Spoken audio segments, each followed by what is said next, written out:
Hello and welcome to just a general back and forth discussion on Zionism for PDC members to listen to if they're inclined to. And my name's no one of consequence, and I'm speaking with. What do you want to go by? I'm just going to say who I am. I'm Yeah, John. I'm an admin on PDC. yeah. On I'm the PDC, I'm Matthew American. Bryant. Yeah, John is our one American on PDC. We have a couple. They're just not as active. Oh, Jessica is right. an American. Yeah, I take it Jessica isn't a admin either. No, I'm the only American admin. Yeah. It's quite the honor, I suppose. I don't know.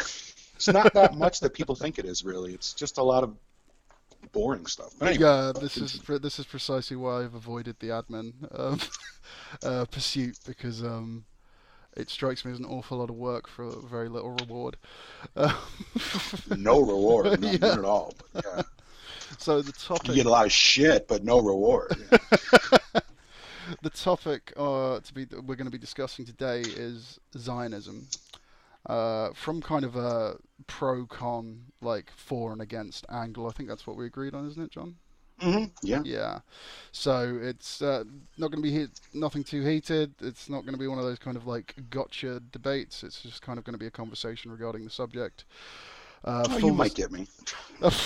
that isn't the point of this. It's just kind of like to explore like the ideas. If anyone listening to this wants to kind of discuss it further, PM me or like hit me up. Um, yeah. So Should we start by just defining Zionism? yes, please. Have you got one ready? It just says on my page a movement for originally, then the reestablishment, and now the development and protection of a Jewish nation in what is now Israel. And it was Perfect. established as a political organization in 1897 Yep. and was later led by some other guy. I don't know, Yeah. just the Jewish state. So this is like the first Council of Zion definition, if I remember rightly, which I think is probably the best working definition to work with because this kind of acknowledges the roots of the term Zionism and it as a concept. Um, so, like, I think probably best if we work with that definition for a little while, and we'll add to it later to kind of put it into a historical context for the modern day, Okay. because things do become relevant later. Right. So, yes, do you want to start with the pros, or shall I go straight in on the negatives? Or I mean, well, the pros I think were pretty well defined at the time when we did it just after World War II, obviously. I mean, I don't think it would was, that's just that's how everyone felt, wasn't it? so would you like just so I'm clear? You're saying that after the fallout of the Second World War, where the true kind of horror of the Holocaust was fully realized and understood Which after is the what this Nuremberg where the trials. sentiment for creating Israel was. I don't know if it didn't start there, but that's where it really got the ball rolling. It certainly didn't start there. You know, But I get where you're coming from. So because of that period of history and the systematic genocide of the Jewish people, um, you think that makes the case for the existence for I a Jewish state. makes the case. It was at least why I would have. I wasn't there at the time. I'm just going by history, but that's No. what I would have had I been there. That's why I would have felt at least made a case for it. Maybe not. I don't know if that's because there's a lot that goes into where it was put. Obviously, that's where they wanted to put, and we'll get into Yep. ownership of the land and all that. But the needing a place, a nation a Jewish nation, I thought would have probably been beneficial at the time. There was a lot of anti-Jewish sentiment in most of Europe, from what I gathered. Yeah, I mean, yeah, it's good. Thanks for mentioning that because what I was going to bring up was there was a lot of anti-Semitic sentiment within the entire European theatre throughout like the 19th, 18th, and 19th century. The Hmm. Jewish people like were pretty much oppressed in one way or another. In Even before the Oh Holocaust, yeah, and then absolutely. Like right, which is precisely why the Zionist Council was formed, and that kind of as a right, political movement and advocacy. Sorry, as like a um, I would argue, yeah, it was kind of a form of advocacy group for organization. a nation state for Jews so that they would be better Yeah, protected. and that came that this the sentiment and the desire for that came from the fact that Jews did not feel welcome in Europe. Right. And like 40 years later, that resentment against Jews fermented to like its most horrific example, which was what the Nazis did to, which resulted in the Holocaust. Which So was probably great political ammo for those who were already campaigning for a Jewish state, and they yeah, I got mean, it. oddly prophetic on the part of Theodor Herzl to kind of campaign for the need for Israel, definitely. Right. In that, like, he was anticipating the need for, uh, well, A safe oh, haven, so to speak, for lack of a essentially, better yeah, no, term. yeah, quite right.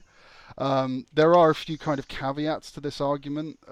Like on paper, I agree and understand like why that feeling was there. What I struggle with is the essentially Jews have migrated across like were at the time uh, across Europe, many in America as well, and the rest of the Hmm. world. In actual fact, there was kind of like a protected kibbutz in Soviet Russia. I don't know if you're familiar with that.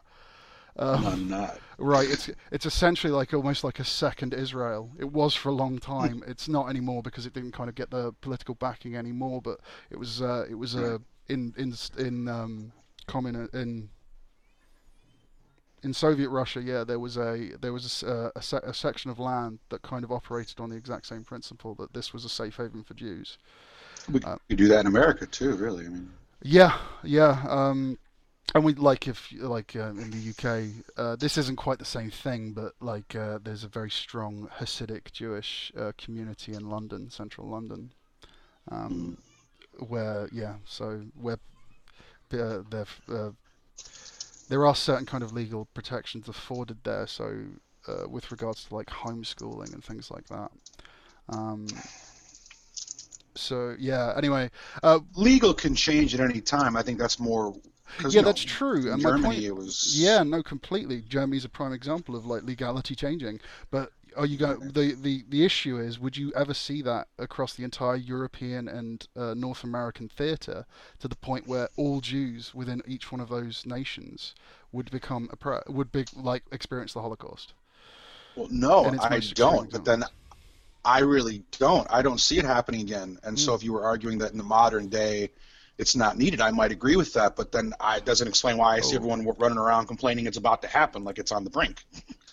No, what I'm getting at here is that if the argument is that you need a safe haven, I would also argue Hmm. the fact that you are distributed as a people, which purely speaking as a people here, the Oh, fact I that understand what you're saying. you're distributed the way that you are, It'd be very impossible to literally, quite literally, eliminate all. yes. Yeah, no, that's a solid argument for anyone. That's a Mm, solid. That was the no, same. I That was the completely same. agree. Almost anyone. That was the same argument I made for the Rohingya Muslims who were being chased out of Burma. They were saying they were ethnically cleansing, and while I technically agree with that term and that they wanted them to leave the land, they weren't actually trying to. And they couldn't have probably killed them all if they wanted to. Oh, I see. I mean, Just I get where you're coming from there, and it's partly it's partly my argument. It was more just that if you no, I understand. You had yeah. a more broader scope on yours. I understand what you were saying for sure. Yeah, I There's would get like it's pockets of Jewish people everywhere. It would as it take is an with yeah, astronomically as it is with pretty much any a culture or deity-like ethnicity. effort. Yeah, yeah, Yeah, and like that kind of effort, there is no historical precedent for. right. No, the farthest we came was the Holocaust, and even that would never have finished the job, even if it continued. Yes, So yeah, yeah. The horrible as that is. yeah, and like the yeah. So I don't know if I accept the weight of the argument that the need for a safe haven is there. And I would also argue, historically speaking, that safe haven that exists has been quite tenuous. Well, the need for it, you're probably right on a technicality. What I was saying though at the time, seeing the images of the Holocaust, like we didn't know. that was Yeah. going on. So I think the shock and awe of that spurned Israel into becoming. Now, whether it was needed at the time, I don't think rational voices were going to sit down and go, all right, well, there was the Holocaust. But when you really think about Um, it, you know, I mean, when it comes to public opinion, I agree with you. But if you're yeah, talking about like political attitudes towards Zionism, generally the only reason politicians supported Zionism generally was because they didn't like Jews. So they it, wanted them out yeah, so rather than in, is what you're saying. in their mind, it's like, yeah, sure, they can set up a country fucking miles away from my country. In the worst spot possible for them, Yeah. too. Go ahead. Well, I mean, it was debated and It's the discussed one they like where. wanted, but it's just not safe there. Yeah, But go ahead. yeah. So like an awful lot of the support for Zionism came from an Huh. anti-Semitic attitude from That politicians. is. Um, Hmm. Which is why, for example, in the early days of the Nazi Party, Adolf Hitler publicly stated that he supported Zionism because in his mind it was like, well, this is a place we can send Jews, we can get them out of Germany. Huh. Um, Interesting. that is one of the reasons why one of our Labour politicians in the UK got suspended and ultimately asked to leave the party because apparently saying that is anti-Semitic. No kidding. Yeah. No, to point out that Adolf Hitler supported Zionism. I mean, Well, that's the in I that mean, kind of plays into what I was telling you I'm before. I'm being a little bit facetious here because the other thing he was implying was that um, the other thing he kind of failed to kind of really ram home was the motivation for why Adolf Hitler supported Zionism, which was anti-Semitism. Oh, he just kind of threw out Hitler was a Zionist. Yeah, I see. Well, I guess without context, right? yeah, exactly. So like on paper, everything he's saying is true, but because he's not kind of put it into the proper context of like. Oh, the other thing he said, I think, was something like along the lines of like, he supported Zionism up until he went a bit mad and carried out the Holocaust, which is a really blasé way of kind of like, It like wasn't fast talking. enough for him, or what? I don't fucking know. um, so yeah, he got a lot of flack for that. How long ago was that? Let me just try. He was a former mayor of London. The one before Boris, It or was before Boris. just listening to Diane Abbott talk about him? Yeah. I forget his name now. Former mayors of London. Well, that's no help whatsoever. I don't want to. Oh, Ken Livingstone. There we go. There's the name. Yeah. He got it. I believe he ended up getting ejected over from the party over it. Anyway. 2017, Ken Livingston repeats claim about Nazi Zionism collaboration. Yeah. Like so. Yeah, okay, so a couple years ago. Just to be clear, like he's right. Like Adolf Hitler publicly stated that he supported Zionism. So the statement Adolf Hitler supported Zionism on paper is correct. I wouldn't. What it I wouldn't. I hadn't heard it. what I'm it pretty big doesn't World War II, yeah but I'm not denying it though. 'Cause yeah that what it's sounds like it not would be plausible. acknowledging though was the underlying resentment and anti-Semitism, an anti-Semitic reason for it. And what I'm trying to get at here, actually, with regards to that, and kind of like I'm glad we've kind of touched on this, is that that sentiment was true of most European politicians that supported Zionism post the first Zionist Council, which I think was 1894.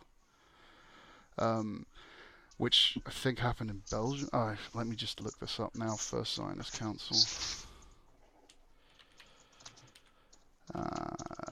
It's conference or congress. It's saying 1997, but I could have sworn it was 1897. 1897. Yeah. Oh, it was 97. Okay. So when this happened, it was in Basel, Switzerland. Funny enough, stone's throw away from where I spent the first 7 years of my childhood. So, the support, the political support and the political will that came out after this first kind of Congress meeting, because there were diplomats and representatives from European countries around Europe there. A lot of it kind of stemmed from, well, finally we've got somewhere to send the Jews. essentially. I did not know that. Um, yeah, it's What a horrible thing to say, but anyway. I agree, but this was at that point in time there was a lot of kind of superstition, bigotry, and racism towards the Jewish people. Huh.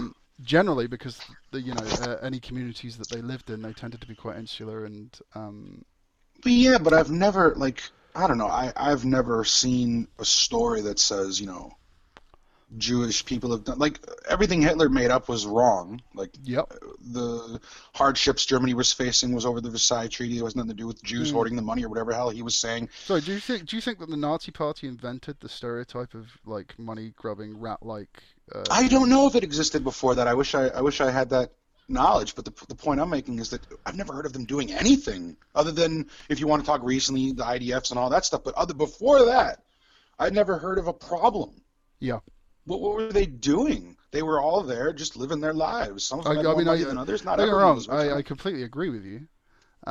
Anyway, but But yeah, I yeah, don't know where that stereotype we came like from. unfortunately this was the time period that people lived in. The other thing to like point out as well is like this was kind of like a period in time where other was very scary, particularly as you were kind of just at kind of Sure, like at the but tail end of industrialization, rapid they're not communication was doing becoming a anything. thing. I agree. I just Um, I failed to grasp how that could have been.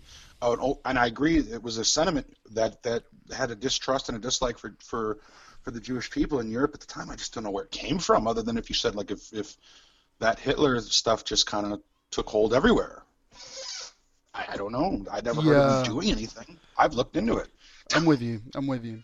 Well, I mean, like by all means, check all this stuff, but like what I've kind of described regarding like Europe, the European theatre's sentiment towards the Jewish people, do a bit of digging. I'm pretty sure you'll be able to confirm it. Like based on everything Oh I yeah. know, it's Oh, I definitely the believe. case.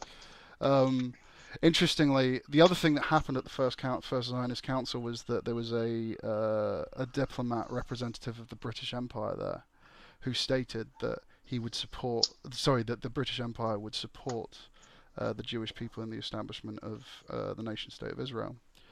Um, and a couple of weeks later, there was a Palestinian group bombed a British embassy in Jerusalem in response to that statement. Wow.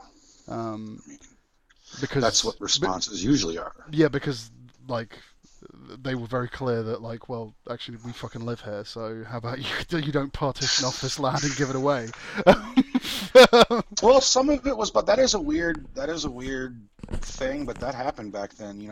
I wasn't a part of the empire, but y'all just showed up places and said, "We like this land. It's ours." Yeah, yeah, yeah. This is well. I mean, you're talking about like you've not heard this stuff mentioned, and I would argue, well, yeah, because the victors don't like we don't like to Right. revel in the dark parts of our history.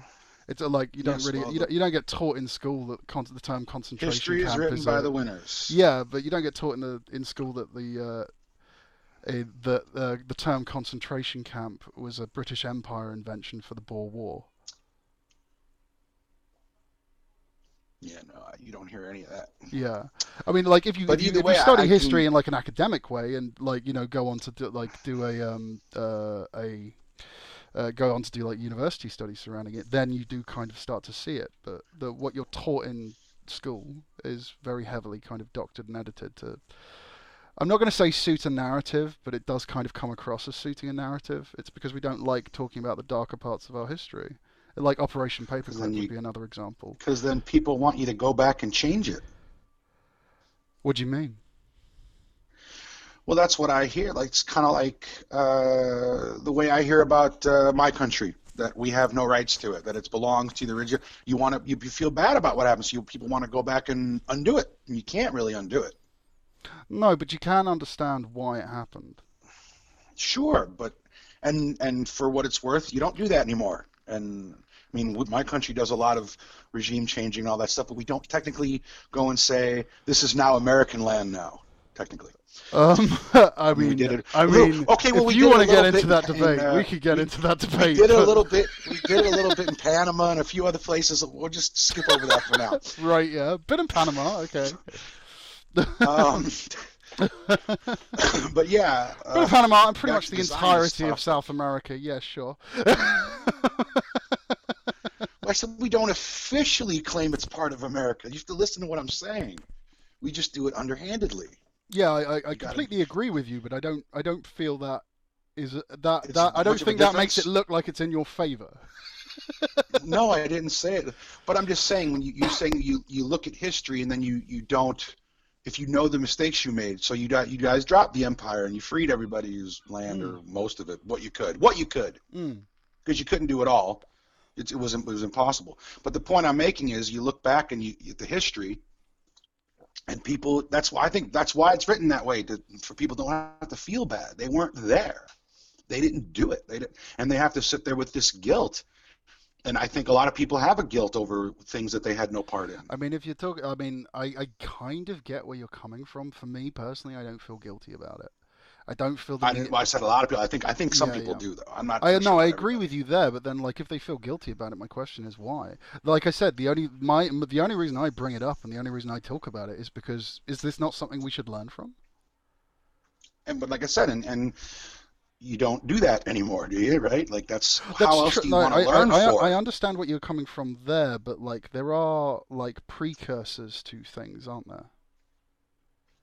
So like Sure, so but like for example, the lead up to the power grab of the Nazi Party, for example.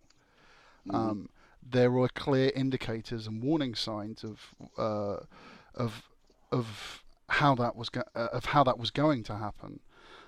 And Yeah. this is why people like bring it up now because there are comparables to, like, for example, the rise of populist political strategies across Europe and But America. people are missing the obvious signs and they're going for the weaker signs. Some of the obvious signs would have been like when Hitler said, what? How did he put it? Democracy is the enemy of strong leadership, or something of that nature. Yeah, and Like he was There's been giving. British newspapers that have had headlines saying that our judges, our what's the highest court in the UK, the High Court, were enemies of the people for rulings on enforcing Parliament procedure regarding Brexit. They were labelled in newspapers as enemies of the people. Do you not consider that equivalent?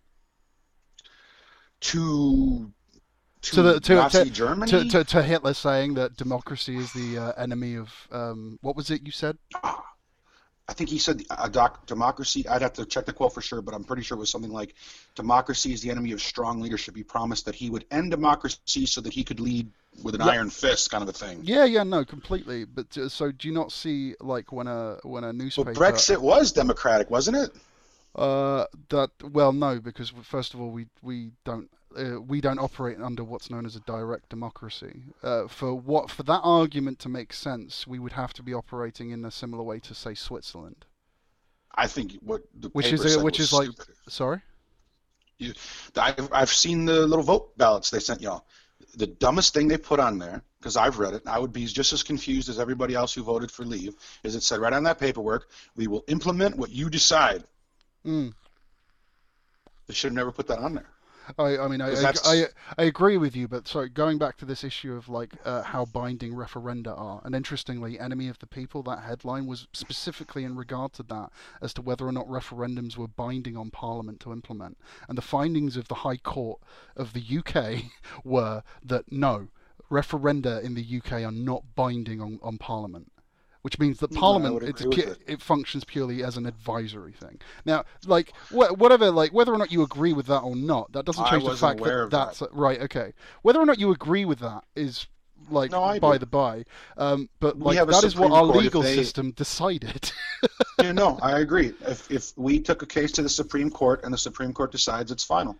Yeah. No, I agree with you And, and 100%. and don't get me wrong, like if I remember rightly, there are ways you can kind of alter findings of the Supreme Court. It's really It's fucking pretty difficult, hard, but but you yes, can do it, right? And you can, it's and pretty damn difficult. Yeah, yeah, and you can do it in the UK. You can run on a if you policy can as make the case. yeah, absolutely. And don't get me wrong, I'm all for electoral reform in the UK and how our system works. We live in a constitutional monarchy. That is insane. Like the Yeah, I've never lived. That doesn't make sense. yeah, what grants the Seems state like a power is the fucking queen. It's not the people. That is insane. yeah. I don't think that sounds right. Yeah, I like Not at all. I dislike when you say you don't think that sounds right. Do you mean that you like disagree with? It sounds like a paradox. I'm missing the word here. I'm trying to find. It just sounds like those two things medieval. conflict. It sounds like those two things conflict. It sounds to me. Well, yeah, it does and it doesn't. Like we have the UK has a very rich history of how it handles this because when a royal doesn't grant the state power, we tend to execute them. So, which I Well, think that's what I'm saying. I mean, technically, all governments, I think, should be for the people. Monarchy doesn't make any sense to me growing up in I America. completely That's agree just with how you. I see it. I completely agree with you, and don't get me wrong. I personally would love to see a direct democracy where and also compulsory voting, as in legally Like in binding vote. Brazil? Yeah, or Australia. They have a legally binding democracy. But it's much funnier in Brazil. Oh, Well, if you haven't seen the video, I'll have to send it to you. When you make, because they have compulsory voting, anyone can be a candidate also. yes. And anyone can, and they have to give candidates airtime on national television for their ad campaigns. And some of them are kind of Oh, funny. yes, you're right. I have heard about this. Some of this is hilarious. There was that guy in like a cat Yeah. suit or something, wasn't there? With like a tiger There was a suit. guy who was flying through the air shooting laser beams out of his eyes. It's great. Yeah. Oh, it's great over there. Yeah. Anyway. Well, yeah, we all need that. That's Yeah. what every country needs. But yeah. Like, I mean, the important thing to remember is he didn't win. Right. But I think a comedian won, didn't he? Oh, you're talking about, is it, uh, it's Where did the Eastern comedian win the Europe. election? It's Eastern Europe, and I think it's the Ukraine. Was it the Ukraine? Yeah, I think it was the UK. Yeah, comedian in Ukraine won. Yeah. Is there compulsory voting over there? I don't think so. I have no idea. Anyway, back to Nazis and Well, back Zionism. to Zionism. Yeah. Yeah, so, like, So now we're at the point where you're kind of saying we were talking about why Zionism was supported amongst politicians, regardless yeah, I think public sentiment. yeah, I think you're correct in your like what you're saying regarding once the like horrors of the Holocaust and the Nuremberg trials kind of like went underway and Public it was sentiment would have been very heavily Zionist. public support for Zionism, I think, absolutely went through the roof. I think like I don't know, I can't remember. I can't recall anything I've read confirming that, but what you're saying, like, I can't see not being the case, if that makes sense. Um, Correct. so, like, I think you're correct there. But bringing it back to, like, now, like, bringing it back to, like, this concept of a ethnic group having a right to a protected state. The one of my primary issues with it as, like, a core concept is that it sounds like an ethno-state in the sense that it is one. Well, it is, and that's the other thing because, and it is just because it's based on nationality. Now, I was under a misconception. You as mean I said earlier, ethnicity? that no one heard. All right, ethnicity. Yeah. I was under a misconception, as I mentioned earlier, that no one heard that everyone talks about ethno-states, and I was always very confused because people talk about white ethno-state, and that just means everyone is out. In the Jewish ethno-state, all it needs is a majority, not necessarily everyone has to be Jewish. Just a simple majority. Where are you getting that from? Well, I think that's what, see, I'm pretty sure, because it says that it's basically based on ethnicity, right? Yeah, but I'm trying to understand what you mean by majority. More than half the country. No, as in, I'm trying to work out where, from the definition of Zionism that we're working with. Oh, no, not, okay, no, from right. the definition. No, okay, here's how I understand it. And I'm pretty sure this is relatively accurate. So the initial founding of Israel, it was primarily a lot of the legislative policies. Here, I think this is what I'm looking at right here. Yeah. Definition of ethnic nationalism. And it says here, ethnic nationalism is a form of nationalism wherein the nation is defined in terms of ethnicity. The central theme is that the nation is defined by a shared heritage, which usually includes common language, faith, and common ethnic ancestry. And when I looked over the wiki page on the Camp David summit in 2000, Hmm. some of the concerns were that they kept a Jewish majority in the country over the Yeah, right of return issue. yeah. Oh, I see what you're saying now. Okay, yeah. So here's what I understand of it. So in the early years of Israel being born, the legislative system was kind of very written in a ethnically framed way. So it was more favourable to Jews, basically. Hmm. But then when they very rapidly they realised that this is literally the worst aspect of an ethno state, and this is an issue with ethno states. They restructured. Laws that favor. Yes, they Right. restructured their legislative system to basically make other ethnic minorities within Israel a protected class, Hmm. which means that you can't like essentially pass laws that unfairly um, advantage one ethnicity over another, and Hmm. that's how they kind of got around that. That's how they dealt with the. Right. Sorry, get around is the wrong word. That's how they dealt with the issue of having one of the founding principles be that it's an ethno state. So it's them essentially acknowledging that yeah, it's kind of problematic that we're an ethno state. So we're going to have to legislate to ensure that like the worst aspects of an ethno state aren't enforced. Not good enough, though. For what for me? Well, I'm just saying in general. I mean, I don't. I'm trying to figure out what people want to happen in the situation, like what people want the conclusion of all of this to be. So, not an ethno state then means then just gone, right? I see what you're talking about. So you're asking whether or not I'm pro-Israel or against. Well, this is the pro-Zionist or anti-Zionist position, Well, right? no, because you can be pro-Zionism but anti-Israel. Equally, Really? you can be pro-Israel and anti-Zionism. Huh? How would I do that? So if you're pro-Israel but anti-Zionism, it would mean that Yeah, if I was that. so you would for that you're supporting the government of Israel and you're ignoring Oh, the Zionist roots. So it's purely about like governing politics for the. I would argue if you're pro-Israel, you're potentially not inclined to fight over the Gaza Strip. Um, because really, mm, you know, you've got your nation. It's about like taking your nation yeah. further and forward.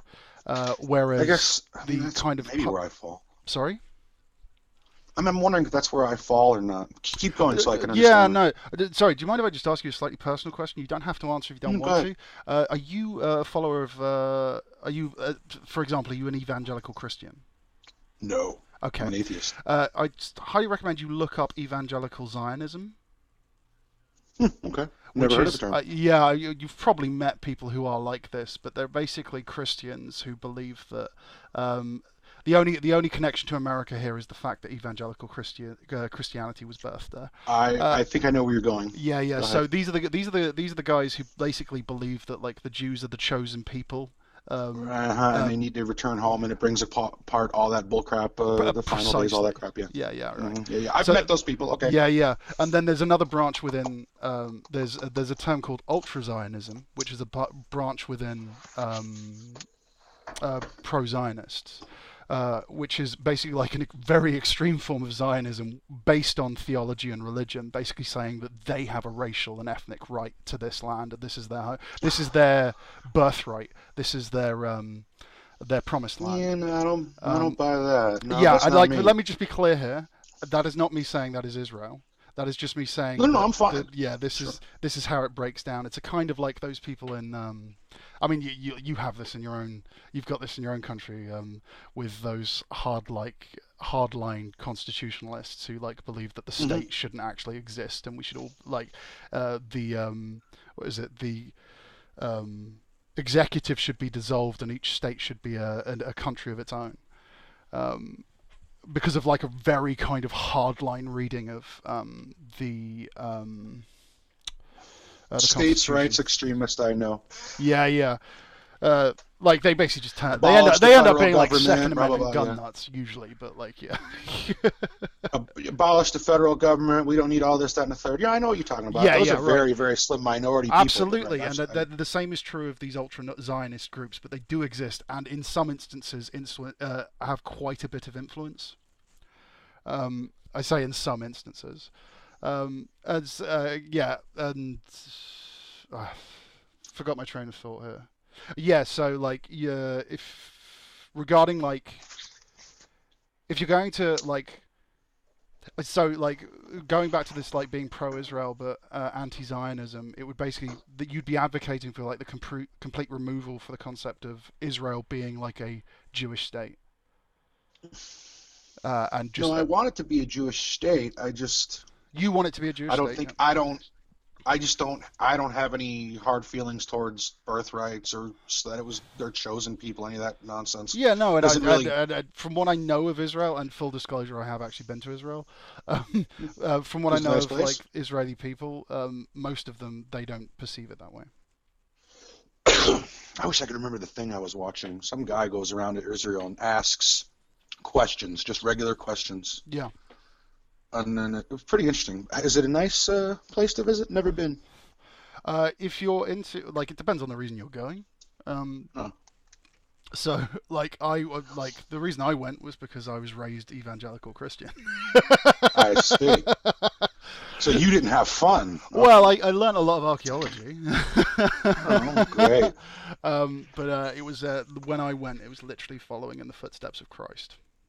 You were trying to touch all those spots, huh? Nice. Exactly. Yeah, it was. So you didn't experience any of the good local cuisine or Oh anything? no, Come no, on. no! I did. I ate kosher, All and right. is it? I think it's Saturday. That's the Lord's Day in Judaism, not Sunday, where you can do no work on Sabbath? the Sabbath. Yeah, that's the one. Yeah, it's the Sabbath. Which was an interesting one, like I because used like to declare Sabbaths at my house all the time. the it's an interesting one because like so you can't answer like your telephone if you're practicing Sabbath. Yeah, you just can't push a button. Yeah, Yeah, yeah. I've Same with seen, elevators. If you get on an elevator, you I've can't push a button. seen, I've seen different things people have tried to invent that get around that crap. Just these ungodly contraptions that will push a button for you Yes. by you not having to, telling them to do it or something, just so you can do shit without Yeah, yeah. pushing a fucking button. I mean, how crazy are you? Anyway, Well, I mean, this is the faith. Like, well, this is so the faith where for am some I? people. So where am I falling then? Now I don't even know if I'm the pro-Zionist I claimed to be at the beginning. Do I have to buy into all the religious aspects to be pro-Zionist? Well, I would argue no. You can absolutely No. make an Okay. argument, and I think that has kind of been your stated position. You haven't come in here saying that like the Jewish people have like an ancestral right to No, because I wouldn't. the Promised Land, No. but your position is that you believe that the Jewish people, like, correct me if I'm wrong, the ethnic group that is Jews has a right to a nation state that is its. Yes, I do believe Yeah, that. and I would argue that's Zionism. Um, yes, there is a lot of kind of religiosity tied up into like the original concepts. For some people who are pro-Zionist, that is still the case. Evangelical Zionists would be a prime example, and Mhm. ultra-Zionists who are um, the examples I gave, who are present in Israel. But like you pointed out, they're a very slim minority. However, I would point out that a lot of those ultra-Zionists, a lot of people who are buying up land in the Gaza Strip territory and disputed territories, would be classified as ultra-Zionists. So, although they are a slim minority, they are causing an awful lot of political strife. Huh. Does that make sense? Yeah. Yeah. So I mean, to So give you I an, don't think that I'm not for the expanding and all that either, though. yeah, I mean, truth be told, I don't know. I don't know really, kind of like politically, why Netanyahu feels the need to expand the Israeli territory. I think he gives up on two-state. I don't think it's going to happen Yeah, he either. doesn't I want two think state, and I I don't. think he gave up on it. Whether he ever wanted or not, I can't say. Maybe he never wanted. Maybe it was all bullshit. But I don't. I think at this point, everyone can kind of see it's not happening. Yep. And I think he's kind of entering a winner-take-all mode. Yeah, and in that winner-take-all mode, because this raises an interesting question, are you in that winner-take-all? Would you prefer Israel to win over Palestine? It's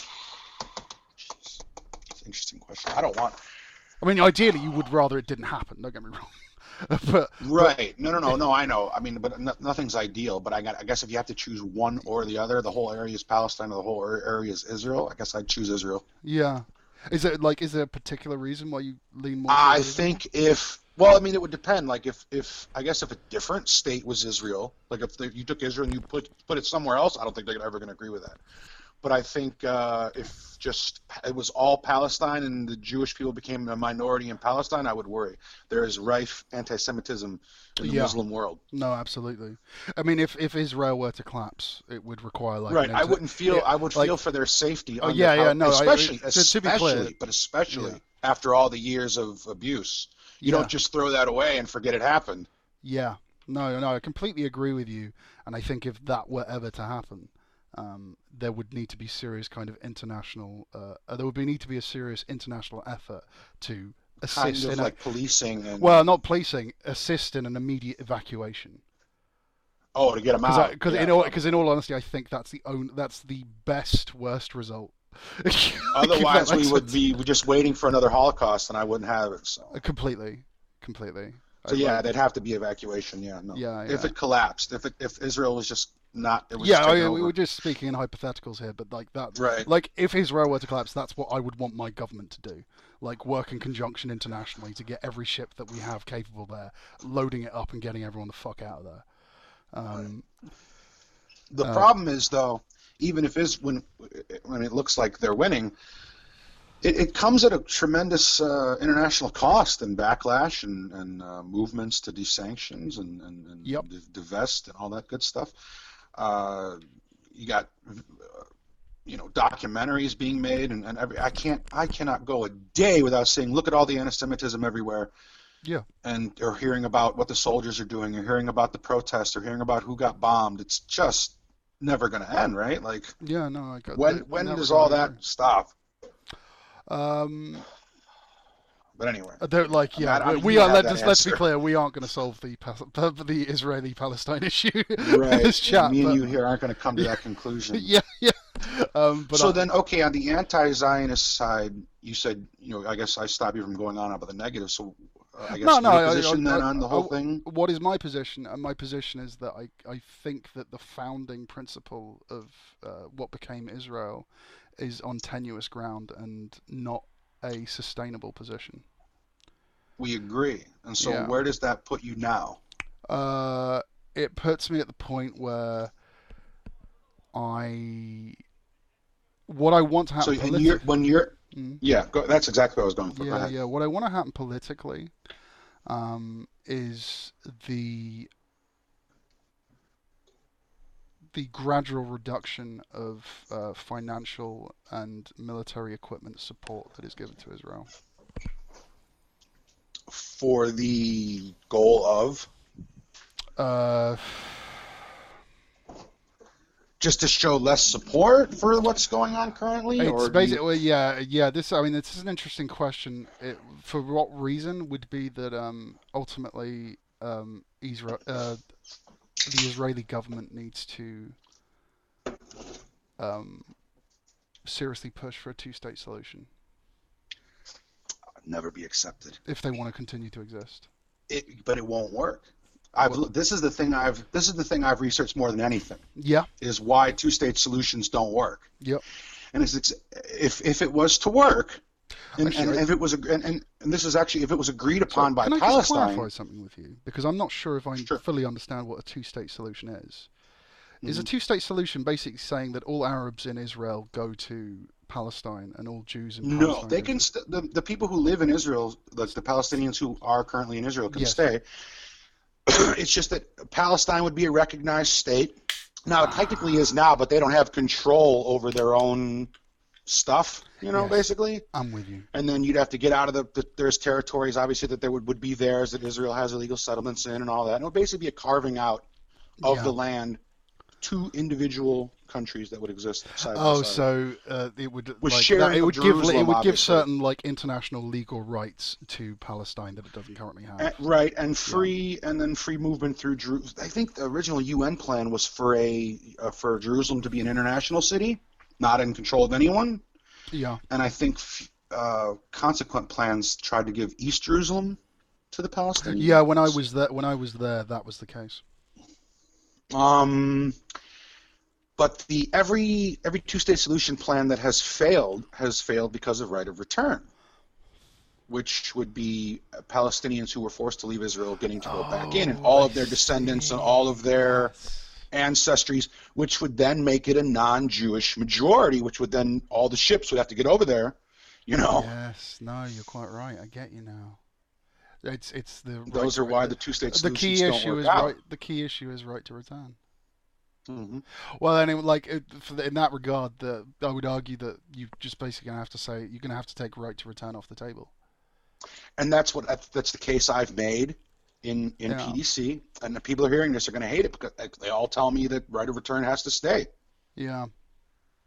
I'll put it like this: ultimately, the end game, the long game here, is right to return. Okay, if but if peace was achieved and there was yes, two states without right of return, yeah, and then after generations of yes, good no, neighbor I policy, completely agree with you. Yeah, eventually there could be right of return yeah, happening. yeah, I completely agree. Even the Camp David summit, Israel had agreed to right of return, but in a measured way, not just okay, it's on like Oh, percentages were they over the gonna like years. stagger it? Like so, like this? Right, Yeah, exactly, yeah, so yeah. that it wouldn't just overwhelm them, right, Yeah, like that, exactly, and it was still rejected. Yeah, no. yeah, no, I get you, and yeah, I mean, it's unfortunate that that didn't work, Yeah. um, but yeah, so politically speaking, that would be it. Like, I'm not, Right of I'm not one return of those is the people. I'm key. not one of those people who basically says like Israel has no right to exist because that's fucking bullshit. Like, And that's I get a lot of that though because what right the stolen lands and I can even point to land purchases, but people will tell oh me that no, those no, purchases were made under oh false no. pretenses. Let me just clarify here. This has got nothing to do with like property rights or anything like that for me. This has got everything to do with the fact that what you're effectively telling people who were born in Israel is that the country they were born in was a null nation. Like, and like no, like in the first generation of Israel, you could I could maybe stomach the argument that Israel like um It's been too long, is what you're yeah, saying. but now fucking forget it. Like that is Well, not that's what I and I've tried having that conversation too. I've said, you know, it's nice that you can go back and look at all this, but we're at where we're at. What are we yes. doing right now? No, I completely agree with you though.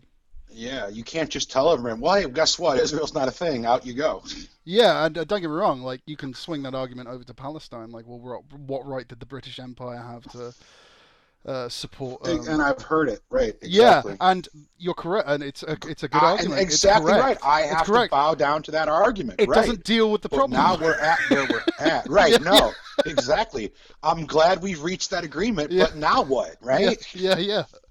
Don't get me No, wrong. I'm disgusted about how that nation was born. And this goes. You were talking earlier about guilt. Like this goes back to like the birth of like the U.S. and like yeah, that did require like the mass genocide of Native Americans. And yeah, wow, there was this that's weird kind of religious element to it with regards to like manifest destiny and things like that. Very similar thing, right? Well, what are you going to say? You're going to say that every American now has to up sticks and return to Europe? well, y'all won't have us. That's the other thing. Yeah. You tell us that we don't. You tell us we don't have any claims to the land because you stole it, not us. And then, but you won't have us back. That I'm sure of. That I'm positive. You Oh don't want God, a yeah, couple no, hundred you're million right there. Sorry, Americans flooding apologies, into Europe. apologies. No. Yes, you're quite right. It was Europe that took that. I mean, I say it was Yeah, Europe we that didn't took do it. that. I'm right in thinking that once the 13 colonies had established and once you'd had your independence, you didn't actually outright control the American territory that you today control. Say that again. So, let me. So the first. So when America gained independence, wasn't it 13 states? Uh huh. Right, and then you spread west. Right. Oh Is- no, we took more. Yeah, we Yeah, yeah, definitely you took took more and and bought that. more. Yeah, and that operated under the concept of manifest destiny, which was the idea that like God had ordained this land for you, the American people, to take. I'm not sure how that went, but it worked out. Yeah, yeah. No, because I'm there are loving the there country. are two parts to this. There's the initial colonization, which I completely agree with you was European. But then there was what happened next once America actually was Yeah, the founded. Trail of Tears and all that stuff. I know. I take responsibility. Well, I don't take responsibility for it. I understand. Yeah, no, We but did a lot of yeah, things that but weren't. this is exactly the same thing. You're is it 300 years old, the US? Something, yeah, not Yeah, that yeah. old, but yeah. So I don't know the like, exact number. how many generations is that for you? This is not your problem. Like, this is not your fucking fault. But yeah, at this point, we can't just look up and go, "Wow, this is fucked. Let's just get out of here." Yeah, I Yeah, mean, you know, and yeah, and in and the then same, the place would be abandoned. yeah, and in the same by the same token, the same applies to kind of Israel and Palestine. It's like, yeah, I understand that like the birth of it was fucking horrific, just as we can accept Australia that like, gets this too. yeah, no, completely. Um, like, for me, the thing there is like, yeah, I'm not saying that we have to try and undo history. What we have to do is try and learn from history and then kind of acknowledge that the thing happened, and then move forward. I And then, wish that was good enough for most people. I really do, because yeah, what we were trying to do, and now people want to talk about other stuff, and it sounds crazy. But mm. yeah, and I unfortunately, agree with learning from yeah, history. and unfortunately, the because of Western influence within the Middle Eastern theater, um, you have got some real hardline ideology that has bedded down, and real kind of hardline anti-Semitism that has bedded down there, which that is incredibly difficult to undo. Well, Um, I don't think we can undo it. We can't undo anything. We start all the shit. See, that's the problem, is that we get into these messes to try to fix it, and then we fuck it up. We can't stop fixing it until it's broken. mm. So I think a lot of hard feelings in the Middle East would be probably not fixed but soothed somewhat if my country would back the fuck up a little bit. yeah, I think yeah, that's We're probably. just everywhere. I think it was Rand Paul who said something. I forget why he said it.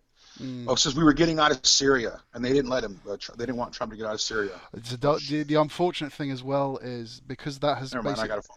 Sorry, I got a phone call. No, that's okay. You Um, take it. I'll pause the recording. oh no! It was a scam call. Oh, okay. But what Rand Paul said was when he wanted us to come out of Syria, and he said we are so forward deployed. We can attack anyone at anywhere, anytime, at a moment's notice because we have our shit in the waters, in the Yeah. skies, everywhere. I mean, that's America. Yeah. We can come get you. It doesn't matter where you're at in the world. We can kill your ass in a second. That's kind of scary. I Yeah. mean, not for me, but for everyone else. But for anyone living in that area, yeah, it fucking is. Right, yeah. Yeah, no, Hard feelings is not unwarranted. and unfortunately as well, because that has become like that invisible hand approach of doing kind of subterfuge and espionage in like the Middle Eastern theater and the world generally. For like we're talking like Cold War era shit now, because Mm-hmm. that is now part of the kind of chess game of international and geopolitics in general. It now means that if America does back the fuck off of the Middle East, well then fucking Russia and China will just step in, won't it? That could be what happens. Russia did that before. They did a good job They're with currently doing Afghanistan, it I thought, now. when they had it. Like Russia is in Syria. But yeah, well, maybe maybe it'll be more.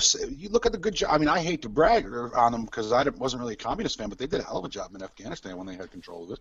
Well, the point there is that the state is what you worship, not some god. So go back and look at the pictures, and they're all look Western. You go look at the pictures now, and they're all covered head to toe in a full tent.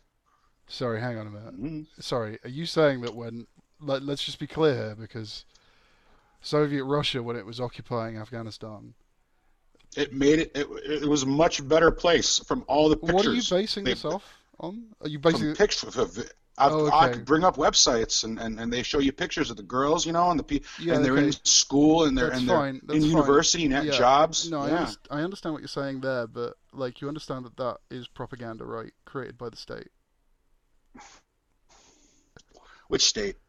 The I mean, oh, you mean Soviet like Russian state, the oh, communist state. you mean the pictures that are being circulated to now are just old propaganda photos? Absolutely. Well, I mean, even if they weren't, no, I understand life wasn't. I'm not trying to say I'm not even suggesting that life was great. I'm just suggesting that they weren't being, There were I don't know, multiple covered in a times tent. there were like many different Afghani tribes that were basically living a life of resistance fighters fighting the Soviets. Exactly. And when Russia pulled out, they took over.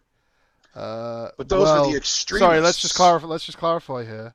They not only did they take over, but also it allowed the occupying tribes to return back to their previous way of life. Right.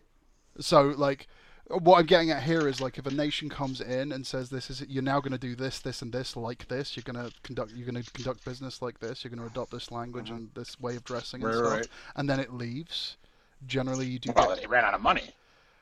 yeah, but like I'm just speaking in general terms now.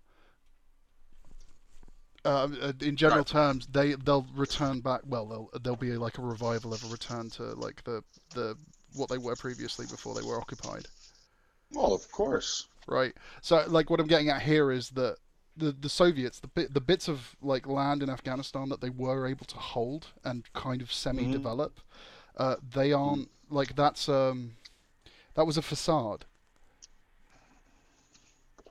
Well, yeah, but I'm just saying, if that facade was real and it could have been spread throughout the whole country, it looked like it was doing much better than it is now. Wait, I only mentioned it. I only brought it up because you said if my country pulled out, then China or Russia would go in. And I thought to myself, well, maybe they could do a better job than we've been doing. We haven't been doing so hot. Maybe someone else might do them I a mean, little it would better. primarily depend on their motivation for going in. Yeah, I suppose it would. If they went in with a good intention or bad intention, but what are the odds that it's going to be good? Probably for Well, I mean, self-interest. That's what for they're me, the there question for. is, what are the odds it's going to be good for the Afghani people? Like that for me is the question. It would, like I said, like you said, it would depend on the motivations for the country Yeah, going in to yeah, begin with. yeah. No, like don't get me wrong. I like, um, Our motivations are selfish. That's why it doesn't work out for the peoples there. yeah, and this like the What are the same is true. odds The that same other is the countries same would is not? tr- the same was true of the British Empire. So Right. like, I'm just saying. So self-governance? I said if we backed out, China would come in. Would China be going there for China's best interest? I Probably. mean, China is definitely going to be going in there for its best interest. That's why it's going into Africa because it's securing like key strategic resources that are going to be super relevant in 100 years' time. But like, Oh, they're fucking. Oh, they're ahead of the game. yeah, they're We they're let on it. them in. They're fucking Yeah, us. but Oh, they're no. fucking Well, us. We're gonna be screwed. you say they're fucking us. No, it's not in China's interest to fuck the West. We're their best Well, they're customers. what I'm saying is they're playing the game better than we are. Oh Basically, is what yeah, I meant oh to say. yeah, but the game that they're playing has got nothing to do with being a superpower. The game that they're playing has got everything to do with continuing to make money and like develop and function towards like some like continue to function and develop and grow, if that makes sense. Well, To whatever their progress. motivations are, I want that money. Yeah, don't get me wrong. I'm not saying that China is great. So like, if anyone's listening to this thinking that like, oh, he's a big China fan, like, no, there's a lot of fucking horrific shit going on in China. I'm just saying from like a Oh yeah. geopolitical standpoint, what China is doing is exactly what I want every other like nation to be doing. Um, from a geopolitical standpoint, the way they Clear. operate is like, yes, it is in their best. Yes, it is in their own interest, but it is also in the interest of the people that they're doing business with. They're very good. They're very good in terms of like economics. They're less good in Oh terms of yeah. social Oh yeah. and That's not a political. trope, is it? Sorry. It's a trope over here to say that Chinese people are really good at like math and numbers, and it's Oh, a compliment. Asians are good I at think it's a maths. Yeah. compliment. I don't know. You said they're very good economically.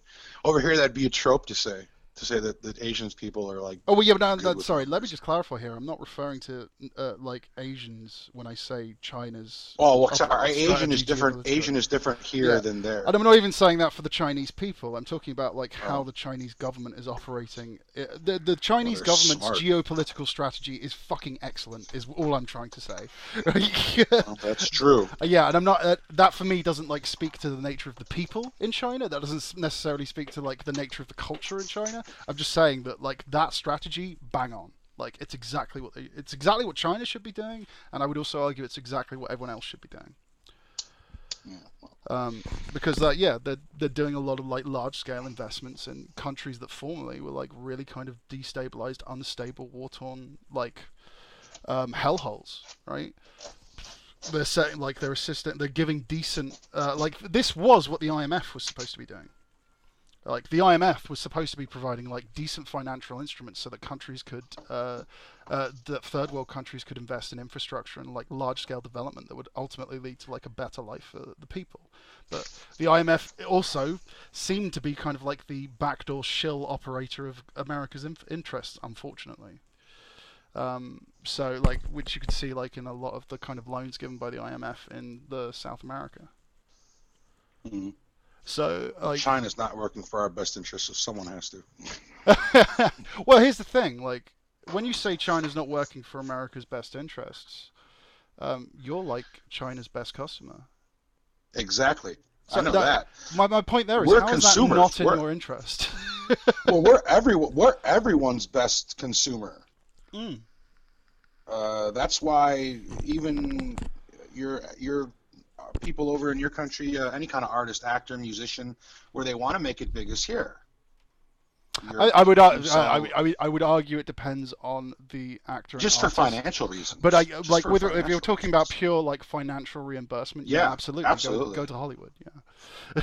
Yeah, if you're like what made Def Leppard more money if they'd have been huge in the UK or coming here and being huge?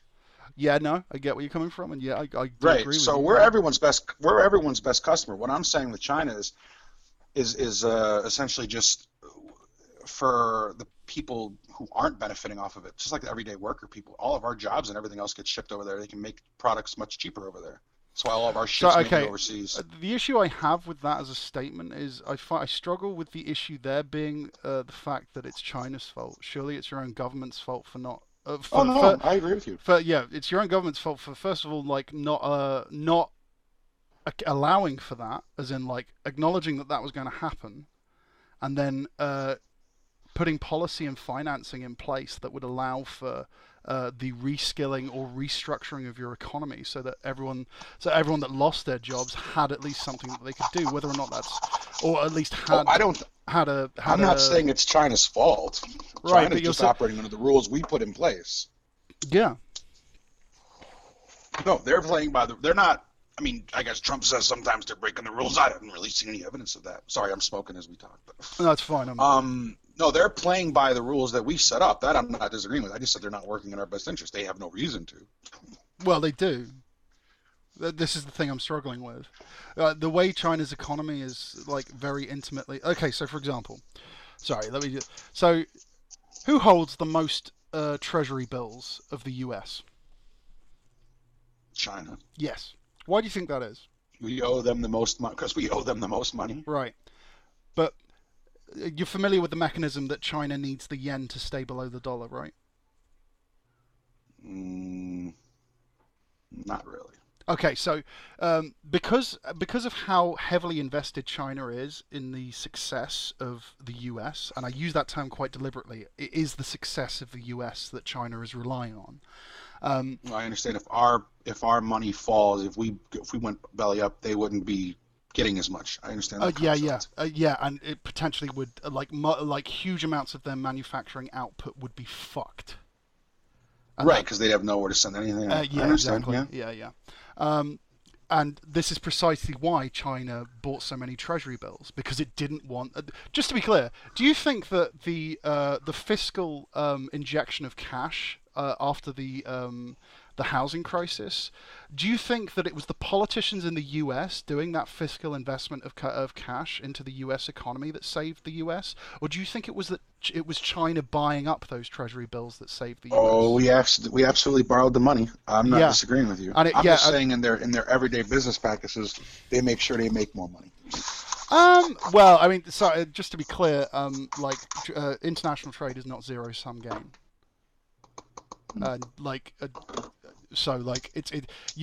China isn't like fucking another country over by sending them cheap manufactured goods. Okay, it's entirely dependent on how that country that's importing it is structured.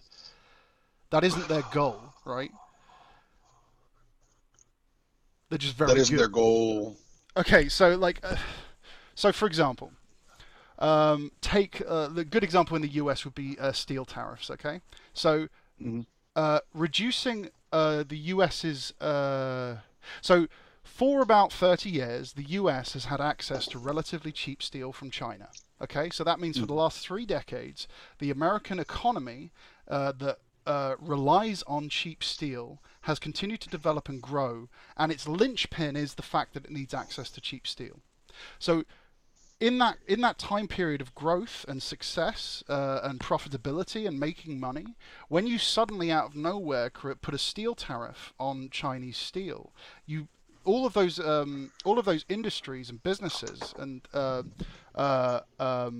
GDP contributors suddenly like don't have the key thing that they need, and suddenly no longer become economically viable.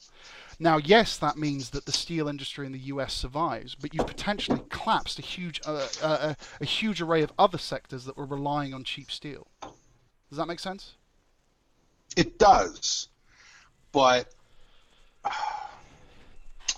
I'm trying to figure out which, because what I saw in a, I guess in the aftermath of those tariffs was that, you know, more steel mills popped up again and started working, and people had jobs and were proud and were posting them on Facebook Yes. talking about they had like real jobs again and all that good stuff. That absolutely happened. I don't disagree with you. But then there were but you're also saying that there were other people who had good jobs Who lost them? laying this other steel who lost them also.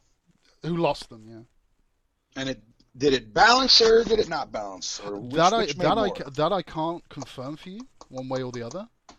All I'm getting at here is that China is not It's responsible. not a zero-sum game. Yeah. What I'm getting at here is that is not a zero-sum game. China gets to sell us steel and gets money. We get cheap. Well, sorry, I say we. I mean the American we here, right? You, the American people, get access West, to whatever. Yeah. Yeah, your economy gets access to cheap steel. China gets money. That's not zero-sum game. So that isn't a zero-sum game. China hasn't fucked Right. It helps there. on the back end. Yeah, and like that. I'm just using steel as an example because steel has been in the news. But that is the case for pretty much any product, anything that you trade in. There are businesses that rely on it and become dependent on it, but produce goods that that contribute to your economy. So I would say that the companies that use the cheap materials, the money that they save doesn't get passed along to the worker, right? There is in a very kind of like short-termist way, you are correct. I don't disagree I'm just with saying, that. yeah. I can't use this as steel for an example. Just take like plastic crap's made over there, right? So like a lot of toys or kids stuff, whatever. The American worker would make a far higher wage making that same product, right? Yes, but that same no. Okay, the problem with that is if you're going to say that, that's fine, but the problem there is that the product that's being churned out now costs 3-4 times as much. You have to pass that cost on to the consumer, which now means that the cost of goods, of those goods in the US now becomes more expensive, which now means that every consumer in the US has to pay 4 times as much for that product, which effectively means they have whatever percentage that makes up of their purchases, that has gone up by 4 times. I don't disagree with you. Yeah. Well, technically, but that's the unscrupulous business practices of the owner of the company, though. They don't have to do that. No, it's not an unscrupulous practice. They just want to make. Well, they want to make their 4 times more. I get where you're coming from, and like on a kind of micro level, you're correct. But in terms of like macroeconomic terms, no. Because the consequences of trying to control that, of state intervention on of the economy, which is effectively what a tariff is. That's the state basically telling the economy, stop fucking doing this, which is interesting. Which is an interesting thing for a Republican to do. Let's just be clear. For like, because I was under the impression he was a Democrat most of his life. Sorry, is he not in the Republican Party currently? He is now, but I guess right. Up until so it's an interesting thing for the Republican Party to back, which is state intervention on like such a macro level. I wouldn't say it was very heavily backed. It was half and half. half and half. Again, I mean, a lot of Republicans like, were against look, it. if I you're mean, a if lot you of people like, came out. look, if you're for minimal government and minimal state intervention, backing trade tariffs is a weird fucking one for you to back. That's all I'm saying. I agree with you. That's all I'm saying. He got very sparse support. I listened to the Ben Shapiro show. He made the same arguments you're making about. Yeah. He said there's nothing wrong with trade deficits. Those are a good thing, not a zero-sum game. All that stuff. I heard it all. I mean, Republicans were not in lockstep. And, well, if Trump said it, then it must be all right. You know, a lot of people were, in fact, most Republicans were not for it. His supporters will back anything. I stayed largely away from the tariff conversation because, as you can tell, it's not my most well-read subject. No, I get you. And yeah, I understand why you'd avoid it. I'm just trying to work out, you know, and like I said, you're exactly right. This is the fault of our government, who sent the jobs away, who said, well, you can go ahead and make yourself. So the company, you know, has a cost, so they're going to produce a product. Yeah, and they have to factor in. They have to factor in the wage they're paying people. Can I try and summarize? Now they're going over, but they're going over there to pay less, not because then they can supply it cheaper and everyone's happy. It's so they can make more money. They can probably supply it at the same cheap price if they wanted to. Yeah, I mean, I'm not okay. This is like, I am not a hardcore capitalist. Okay.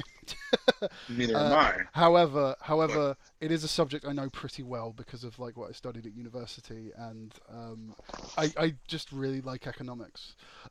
So despite my personal distaste at capitalism, or like the shortcomings of capitalism, shall we say, nonetheless, it is a subject that I know relatively a fair amount about, without like trying to sound big-headed.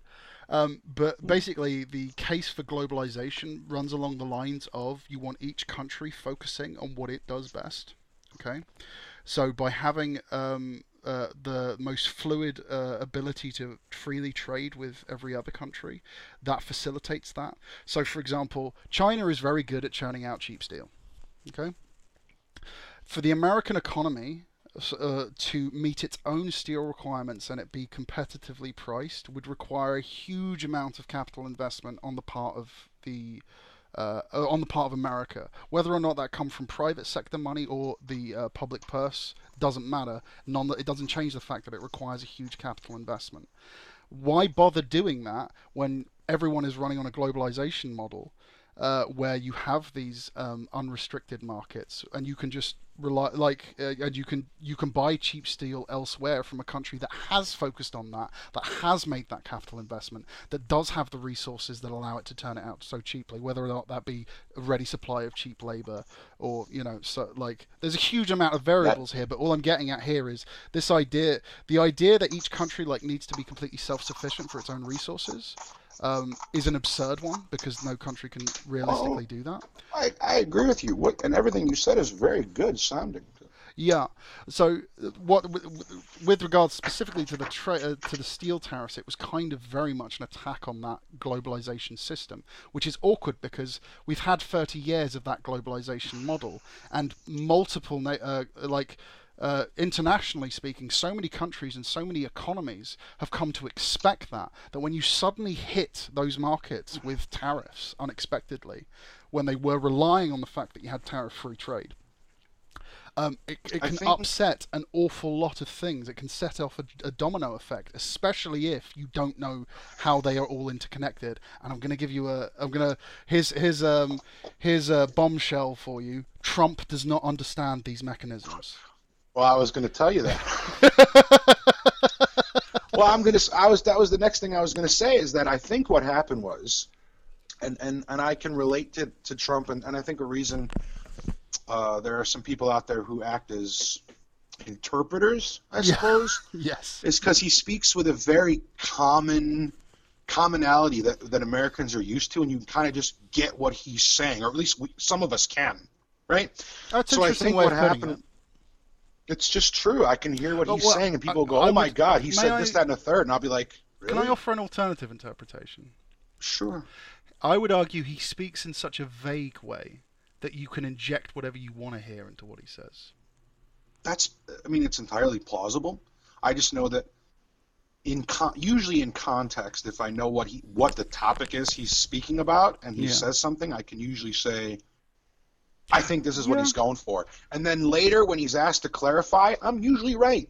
Yeah, I get what you're saying, and like I Unless do remember there was a thread on PDC actually, funny enough, where that very thing happened, which was to do with I can't remember the quote exactly, but you did actually point this very thing I out. just remember the first one. The first one I can think of is always the good people on both sides argument Oh, okay.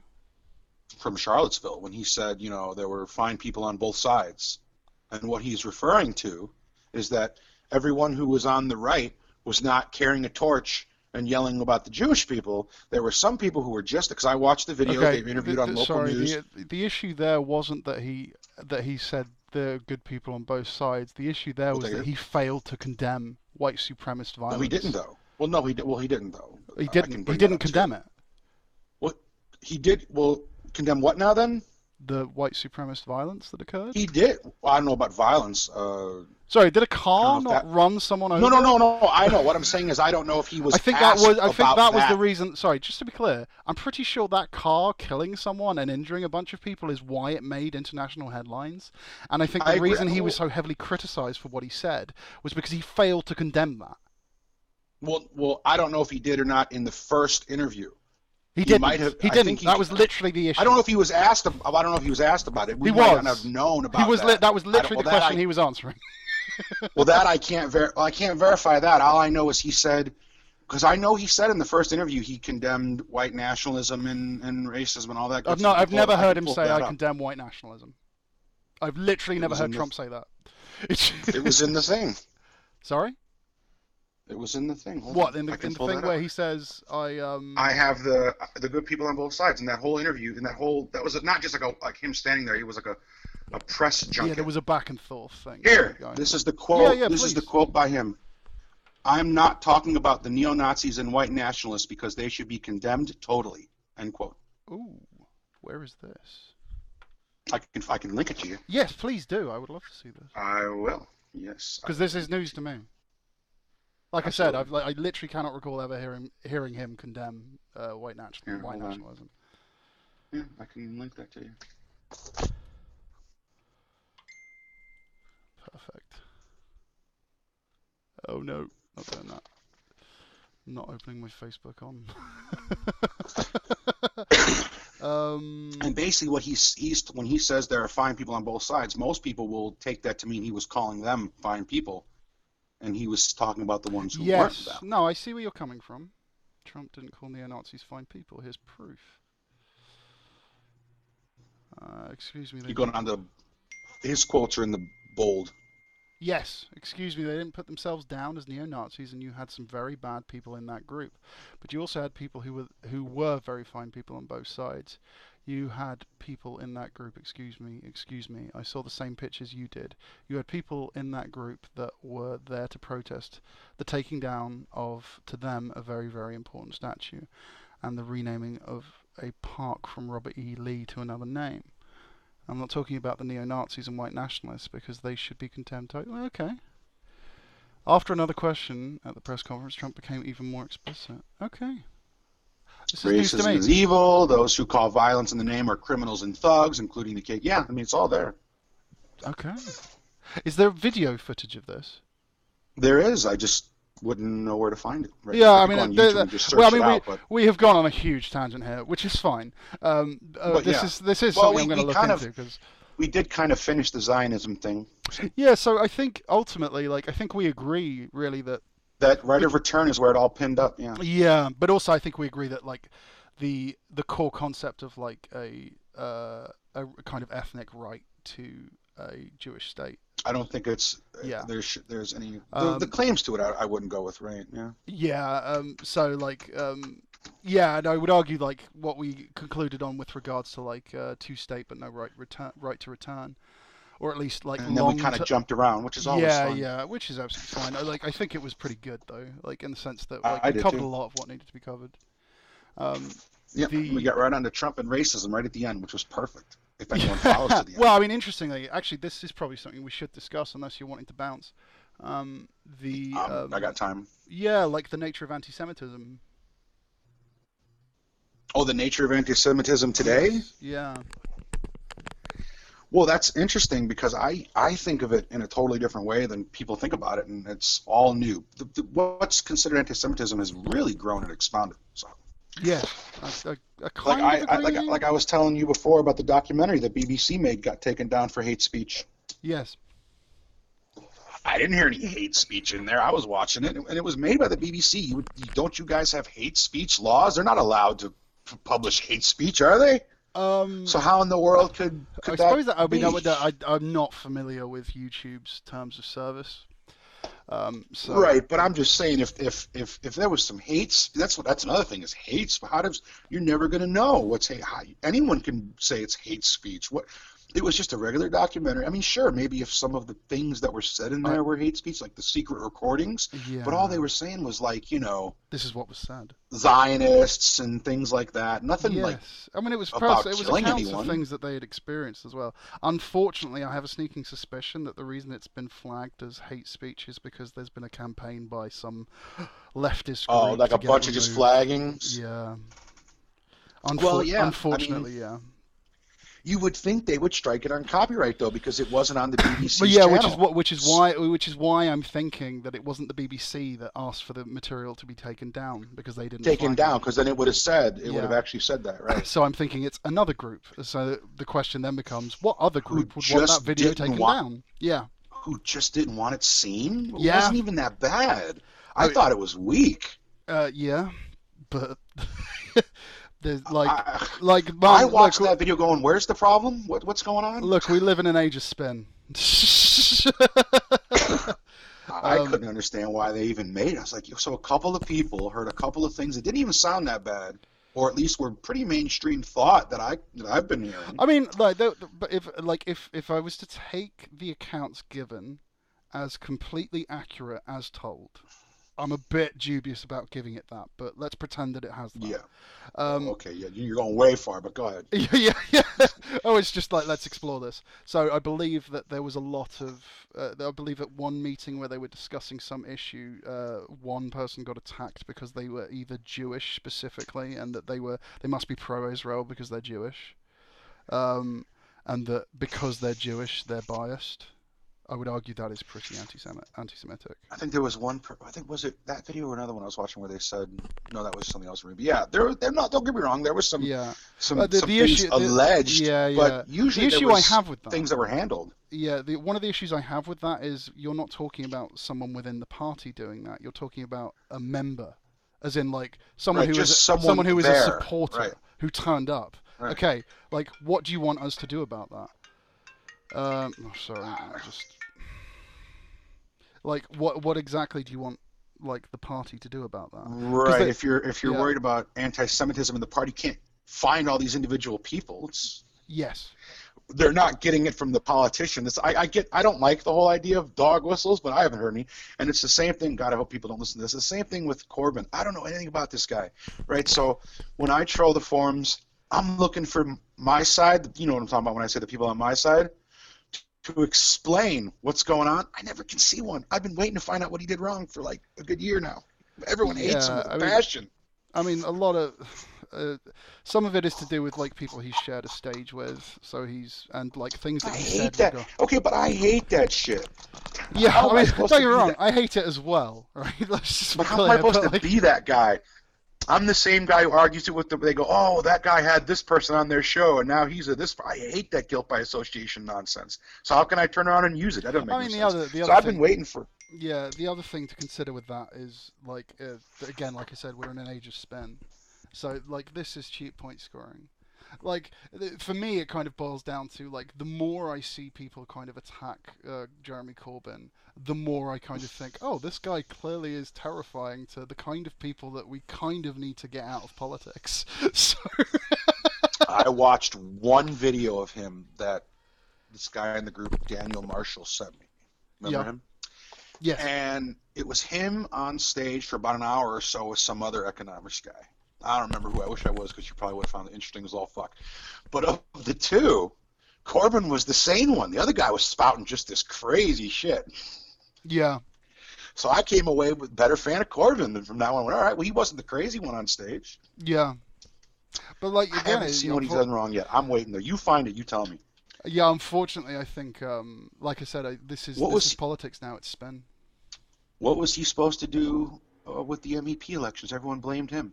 Well, he's not in charge, right? Like, what is he supposed to do? Of what? With regards to the With regards to European Parliament. everyone said he's how he screwed up Brexit.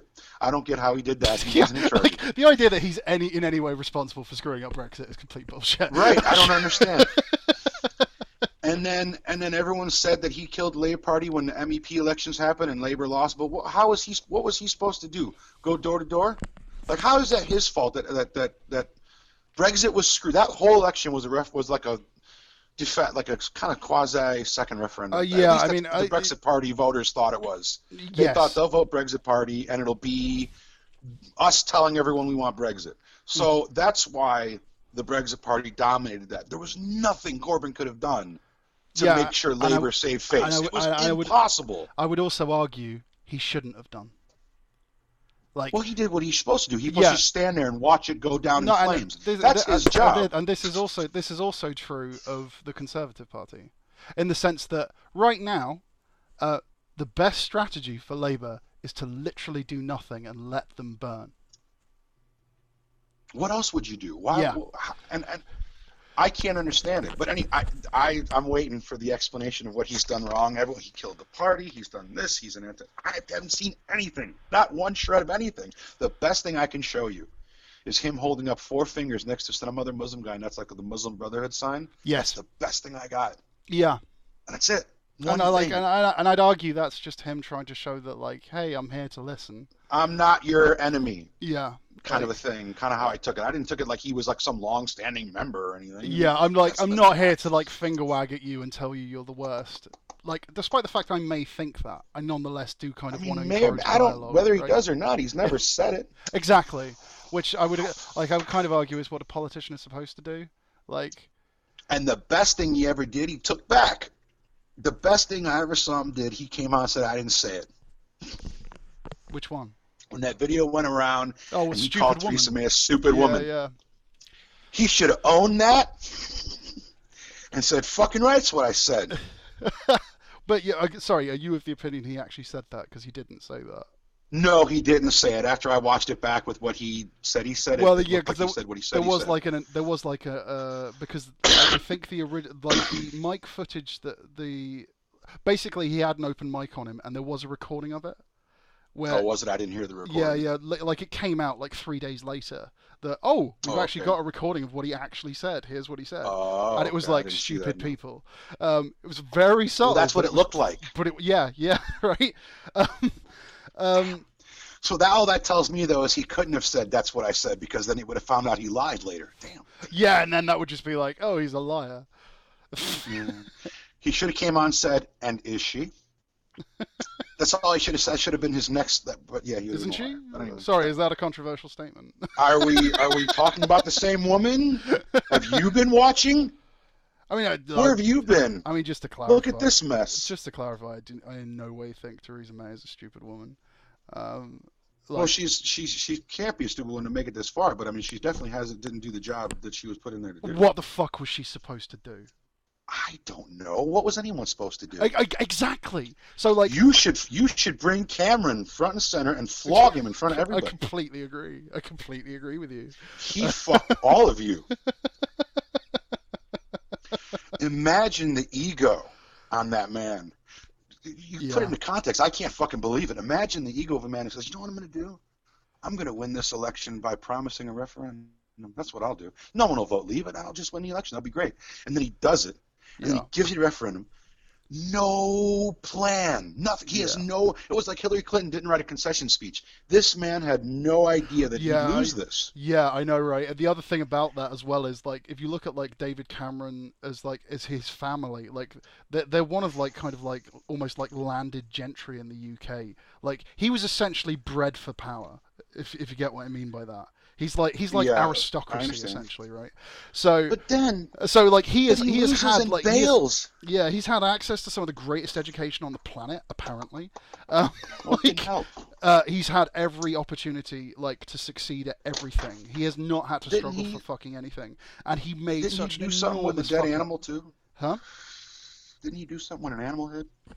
Yeah, I mean, I personally don't care because Oh, the I reason I don't don't. care. I'm just wondering. Yeah, he's supposed to have put his dick in like the mouth of a pig, a cooked pig. If I don't care. I just don't. It's disputed. If that's true, he owes nobody an apology. Yeah, no, For what happened with the other thing, he owes an apology. the He left, just left. yeah, I'm out, I'm dude. done bouncing. That's your mess.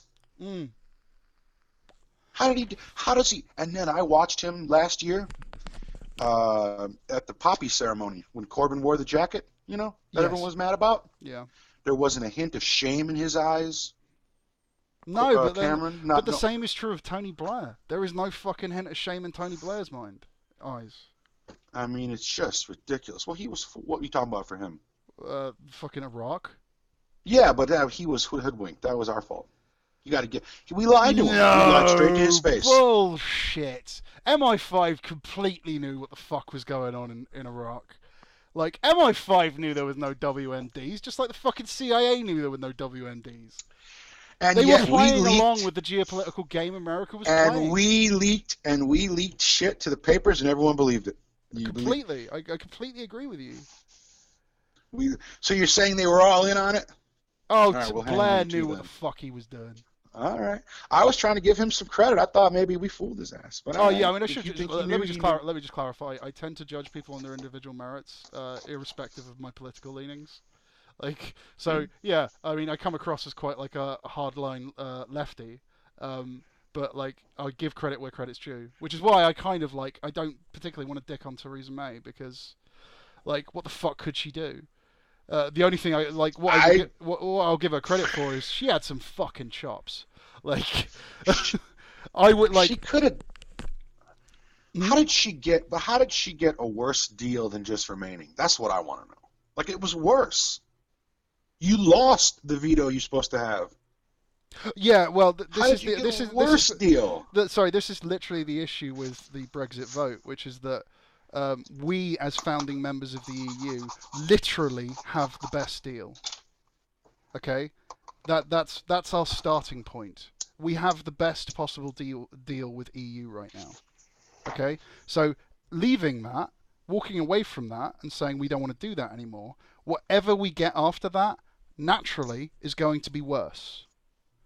Didn't And you? But you got a worse deal than most. Did you, or was her deal better than still some other member states, or did you get like back of the line type deal? I don't okay, know what deal everyone has is. the issue with the deal that Theresa May got was to do with the wording of what was known as the backstop. Right. The backstop was to do with essentially we would have tariff-free trade and we would have freedom of movement, and there would be a time frame in which we would implement other. We would like essentially modify the agreement so that there would be some parts that had tariffs going from the EU to the UK and going from the UK to the EU. And also, we would agree to terms regarding the Northern Ireland border with Ireland, because Right. that's an issue because you've got a land bridge. So the question is, how do you deal with customs across there, and how do you ensure that you don't get smuggling across into Northern Ireland and shit like that, and people Right. trafficking Right. as Right. well. So like the deal that she got was, I would argue, the best deal that one could realistically get. Because it was basically everything that the EU said it was willing to do. Like they were honest there. I'm sick and tired of this like being pretended, like being made out to be like a fucking poker game. It's not a poker game. It's a trade agreement. This isn't one company like trying to do over another company. This is two countries. No, sorry, this is two economic groups trying to set up a trade deal between each other. It's not poker. Um, the, but there were things that needed to be protected under the agreements. There were interests that needed to be protected between Northern Ireland and Ireland, with respect to with respect to freedom of movement and whether or not you actually needed to have a border there. Now, because we Right. remember, That was the sticking point. yeah, and so the backstop was partly in reference to that, to basically say like we still need to work this out, but we will give you this for now, but we still need to figure this out. And if you don't figure Right, it and I out, think the wording was indefinite, right? Like, yeah, it was kind of like yeah, indefinite. if we don't figure it out, we're going to revert to this, and it made it sound as if like it will be this and nothing else. Well, nobody liked my idea, anyways. Sorry. I had an idea. I couldn't get none of the right wingers to agree. I said you just give Northern Ireland and Ireland and just be done with it. Yeah, that would work out. But no one wanted to do that. No. So you want to give Northern Ireland to Ireland? Yeah, just have that be one country again, and they can be in the EU, and then the UK just without Northern Ireland. But no one liked the idea. I couldn't get one person to agree with. Well, I got a couple people to agree with me. I sent a message to that lady from Ireland. Told her the idea. Put it on Twitter. Yeah, didn't work out. I mean, okay, so generally, when a country gives up territory, that is considered a hard fail. Yeah, I know. No, it's not a good. I didn't say it was a good idea. It's just my idea. I know. It would have solved the problem. Well, I mean, first of all, it wouldn't have solved the problem. If anything, it would have amplified tensions in Ireland and Northern Ireland. It would have technically solved the problem. Say again, sorry?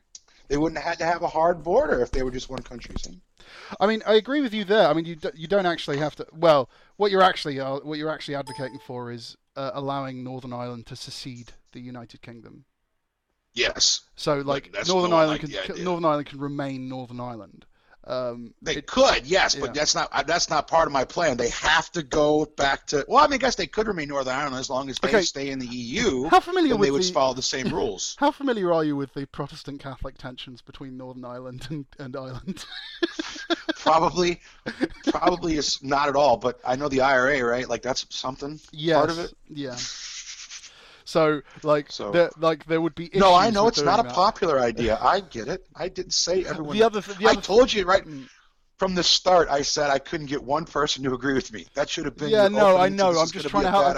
I'm just trying to help you here to understand why no one was agreeing with you. Oh, I got a lot of answers. Right.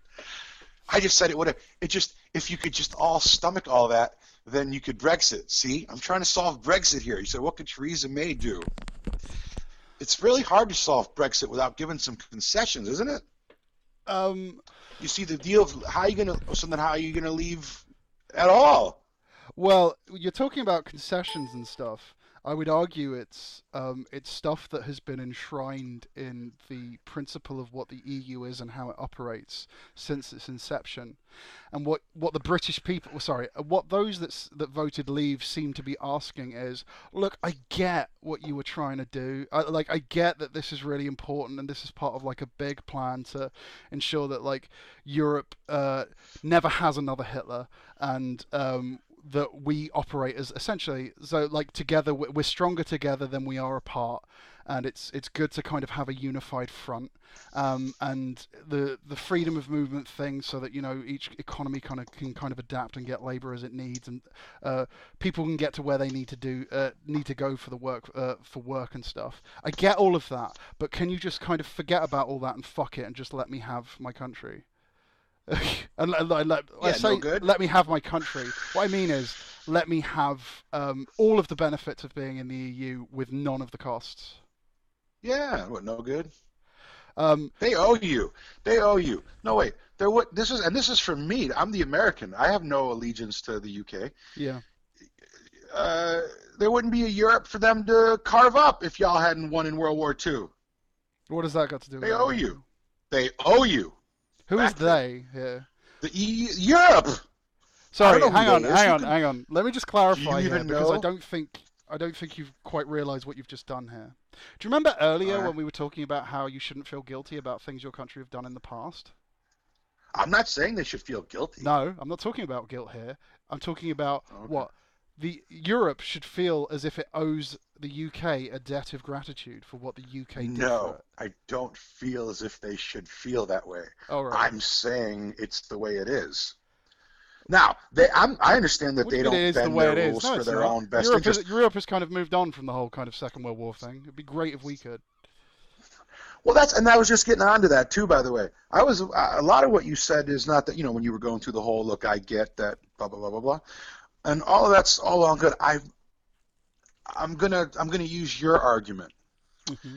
in the terms of Zionism, where you said that even putting aside for a second that politicians were in favor of it for anti-Semitic Hmm. reasons, I'm with you. Yeah. the argument that the need for a protection is not necessarily a need because actual elimination would be damn near impossible, if not impossible. Yes.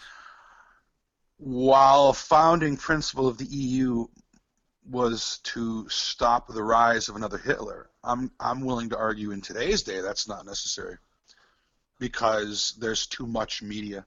You couldn't hide what they hid for long enough; it would get out too fast. Sorry, what do you think There'd be Putin is just, doing right now? is he going to be the next Hitler? Sorry, what do you think he's We doing in know. his country right now? Do you know about it Yes, or not? that's There you why I'm go. asking.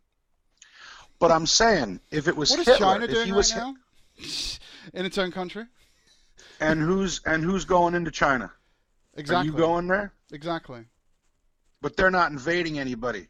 I know. I agree. There's a lot. Wait. There's a lot of human rights abuses that go on a lot of places all over the world. I'm I not just completely talking agree. about that. I completely agree. I'm not talking. Now. So if you said, no, so if you said John, the EU was sorry, John. For you to kind of understand the point I'm making here is now, please okay, point to the horrific human rights abuses that are going on within the European theatre for each okay, EU member state. but that's Oh, exactly what I it's was not about to say. happening? Does that mean it worked? Yeah, it did work. If you're trying to, but that's a different argument, No, it's in not. my opinion. There was a difference. Hitler wasn't just human rights abuses. He did a lot of other things too. I don't disagree. I never claimed that he only did that. Okay, so I if don't you understand just the said point the you're making EU here. was set up, if you said the EU was set up just to prevent human rights abuses within Europe, No, then what I okay, said fine, but to was prevent that the another EU Hitler, was one of the founding principles of the EU as to why it was created was to prevent the rise of another dictator within the European theatre. exactly. Yeah. And I just don't see it. I mean, the right, okay, but not you. Okay, but you invoked Hitler's name when you said it. Yes, I That's the only thing did caught on because to. like that was like sorry, was Hitler not a dictator? Hitler expanded. I would argue the EU does that now. Does what? Expands. Does it? So I mean, there's not. It's not. Sorry, When sorry. you In take in what new way states, does what's it? that Sorry, in called? what way is the EU expanding? When you take in new people, it expands. I'm not saying they do it by war, but they expand. I agree. And Hitler. sorry. Let me just clarify something here. Are those countries forced to join? No, No. I'm So, not saying they in are. I'm what not making way that case. is this anything like the But invasions what of I'm the saying Nazis? is, I'm not saying it is, but what I'm saying is that's part of what Hitler's shtick was. He didn't just human rights abuses in his own country. Okay, so we'll argue that, but that goes on all over the world. You said China and Russia. We can point to a lot of places. But what he also did was John. My point there when I brought that caused up was, war with other countries, my didn't he? point there was that if China was a member of the EU, would human rights abuses be allowed to continue in China? I don't. Geez, that's a crazy hypothetical. They wouldn't join. It is, but that is literally the point of the EU. Right, but what I'm trying to say is, even if a dictator rose, even without the EU, say the EU's gone, every country's just its own country again, right? Yes. Independent. And a dictator rises up in any one of them, you name it, you pick it. Yeah. He's not gonna have the same ability to go expand in the same way. It'll get stopped a lot quicker, a lot sooner. Sorry, what are you basing that on? Information, military. Okay. What information availability. are you using to form that opinion?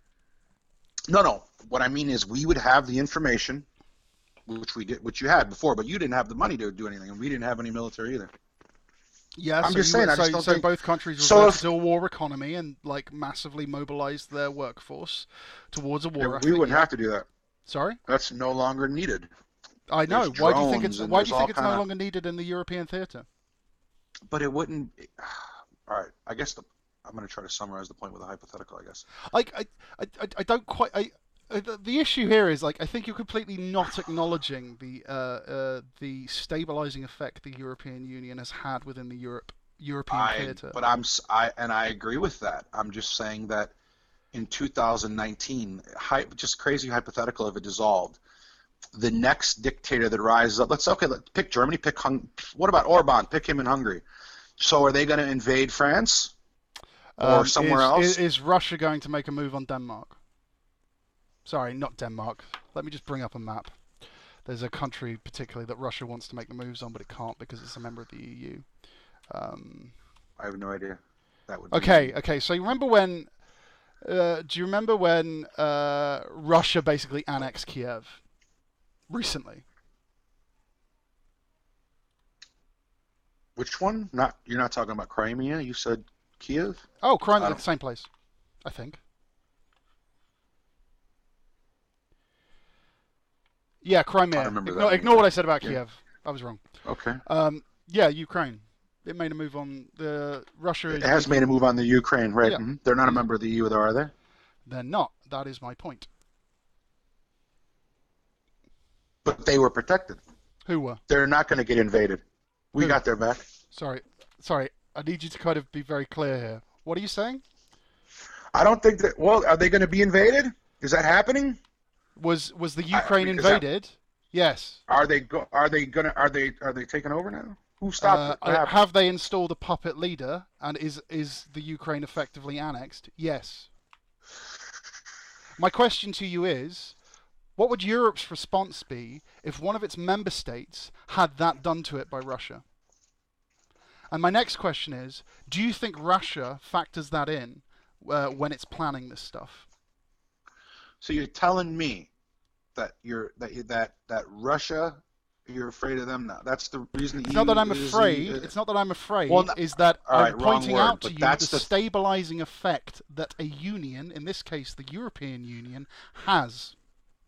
That's all I'm saying. That's all I'm pointing out to you.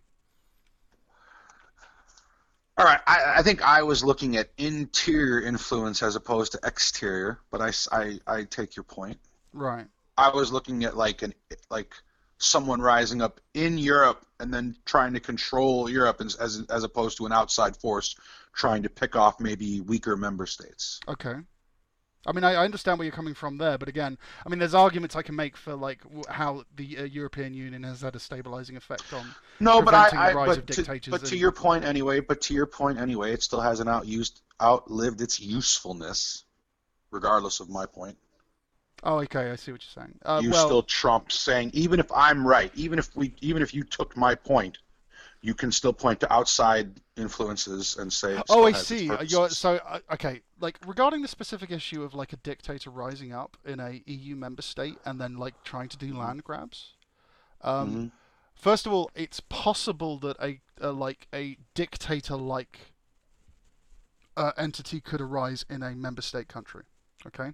Yes. The problem is that if that did happen, the response by the European Union and the European Parliament would be like so catastrophic economically on that country that it wouldn't be able to go into like a war economy model and actually capture territory.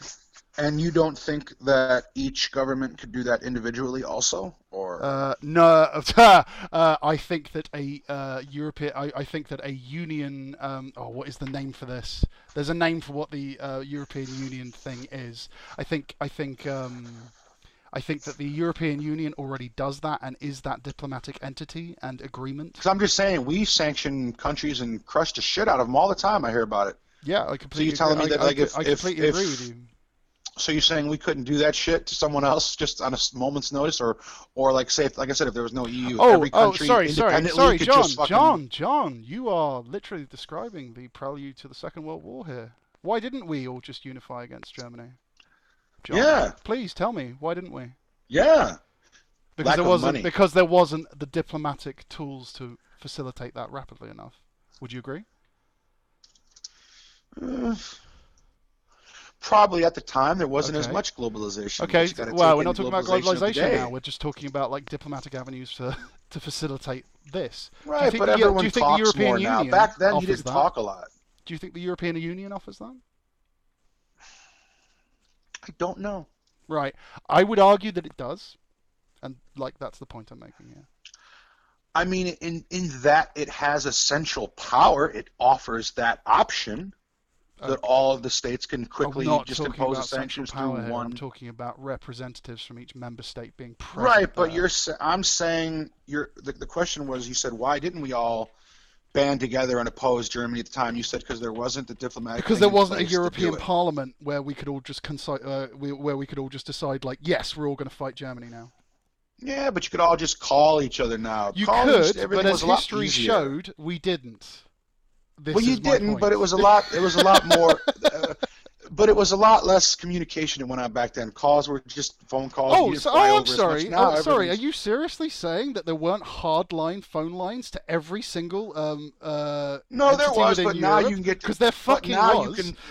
No, no, no. But now you can fly over to moments' notice and have meetings and shit, and just real quick. Everything's a lot quicker now. You're putting the lack of response down to simply the fact that we live in faster times now. Yeah, You're it's going to much more purely put it down to technology. that. Okay. I don't know about purely, but I'll say it would have helped if we would have had quicker means of Like John, communication. like you can We make weren't, that first of argument. all, we weren't doing anything. So that's A. We're much more entrenched now than we were. At the time, we were a very inward socially. It was all voted on. What did they call it? Non-interventionalism Who's we policies here? was heavily in effect. America, my country, we didn't want to do anything Yes, to help. I completely We agree. didn't want any part of it. We'd want all kinds of part of it now. We couldn't wait to show our ass if something happened. Are you Hmm. kidding me? Yep. We'd love to get in there and whoop some ass if some shit went down. It's our thing now. It's what we do. We can't help it but police everybody. We cannot help it. Okay. So I mean, if some shit went down, it would be a quicker response. We'd be over there with some drones and shit. Hey, back up. Yeah, I mean, Just saying. I don't disagree with you. So I mean, you wouldn't even need to do some stuff like that. We'd have it handled in 2 seconds. Not, I'm not now. I'm not now. Now I wanna. So are we I talking about feel the horrible US here saying or that because Europe I'm. now? Yeah, I'm almost advocating. Allowing. I don't want that, mind you. I'm just saying that if there was a desperate, like you're saying, if there was a dictator that rose up, I don't think we would. I mean, if even if you're saying that response time wouldn't be as quick without the European Union, we would still all drag our feet and getting together Well, and look, making decisions and all that. first of I all, would say that expansion would just be a non-starter because we'd have them surrounded. You know. yeah, I agree with you. The thing here So is thing here is like the like in the lead up to the Second World War, the industrial throughput of Germany was relatively high, and this is a throwback to the First World War. Economically, they were kind of hamstrung with reparations that had to be paid. Part of paying the back the First World War, Yeah, yeah. yeah, exactly. But like in terms of like manufacturing capacity, they were higher than anyone else in Europe. That's one of the reasons why they were as successful as they were. So, They were able to get it going yeah, faster. I mean, like Jesus, like when they invaded Poland, there was a fucking like the Polish didn't even have fucking tanks; they were charging them with cavalry. So, No, like, they were very far ahead. That actually kind of goes back to your global point of getting everyone doing what they do best. But anyway, that's yeah, what they no, did I really mean, yeah, well. yeah. I mean, like but No, just to be clear, I'm well aware of there that. was a switch over within their economy, which the term for this is It's you go over to a war economy, which is where that you take all your heavy industry and you tell it to start manufacturing tank parts, basically, or Well, they artillery also parts. were better tactically. You mean you're right that like other countries were still using cavalry or dragging Yeah, yeah, cannons around and crap like that, but there were other countries still too that had tanks. They just no one had thought of putting them all together. yeah. No, They just completely. was one tank that led around the infantries and whatnot. Yeah, no, completely. And yeah, like tank division and what I forget the name for it, Blitzkrieg, which Yeah, they was just invented so many things that yeah, were yeah, unheard of at yeah. the So time. like a conjoined effort from infantry, armored divisions, and air force. I mean, Jesus fucking No Christ, one, no one had they seen that. changed war. Like, yeah, all right. So like they they use technology in new and novel ways. So like they had like a technological advantage in that sense. But Right. what I'm wanting to kind of get at here is like the lead up to um the Hitler's rise to power, or a dictator. Like so, what I'm trying to paint a picture here is so without the Union, you have the Second World, a scenario where a dictator rises up in a country.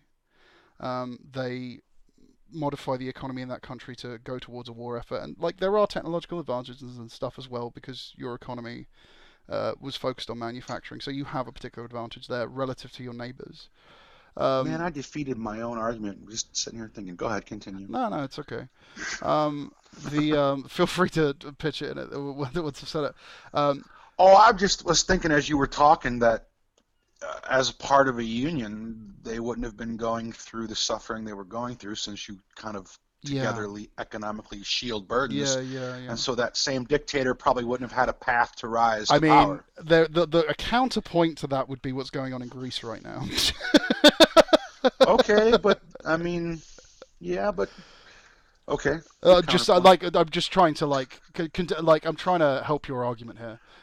Good, yeah, no, I No, appreciate it. in the sake of being honest here, because I You don't like. were you I, were you I, were painting a picture of your own, though. I was interested in. yeah, but like Greece currently is having to handle a really nasty financial burden, which it's not going to be able to cope with, and is not going to help it, and it's essentially going to stagnate for like the next 30 years. The, they're the ones you guys stole the term from. Stole what term from? That's Brexit. Couldn't even think of your own one. Had to steal their Grexit one. You're right. Some unoriginal shit Yeah. right there. But So go ahead. yeah. So like if you try and imagine like the rise of like a dictator scenario where like laws are getting passed in that country where an awful lot of power is being consolidated to the executive. Hmm. I'm gonna use American political terminology here just for the sake of I think I like know where you're going with yeah this, but yeah go yeah ahead. Yeah. yeah. So if you were part of a union, the prelude and lead up to that. You tend to. I mean, this is the case in the with the EU. You couldn't do that, Right. No, right? I knew So you were going there. in the You're exactly right. process of you doing that, you would be ejected from the EU, and then there So would it be cuts the head off the immediate issue. snake before it even Absolutely, starts. completely, yeah. And that's what I'm getting at. Yeah, All right. No, that makes sense. Even if everything I'm saying is right, mm. you're eliminating the buildup. Yeah. Everything You're allowing a lot of things to kind of come into to play happen very early before it on. gets to the Yeah, point yeah, where it gets stopped, right? yeah.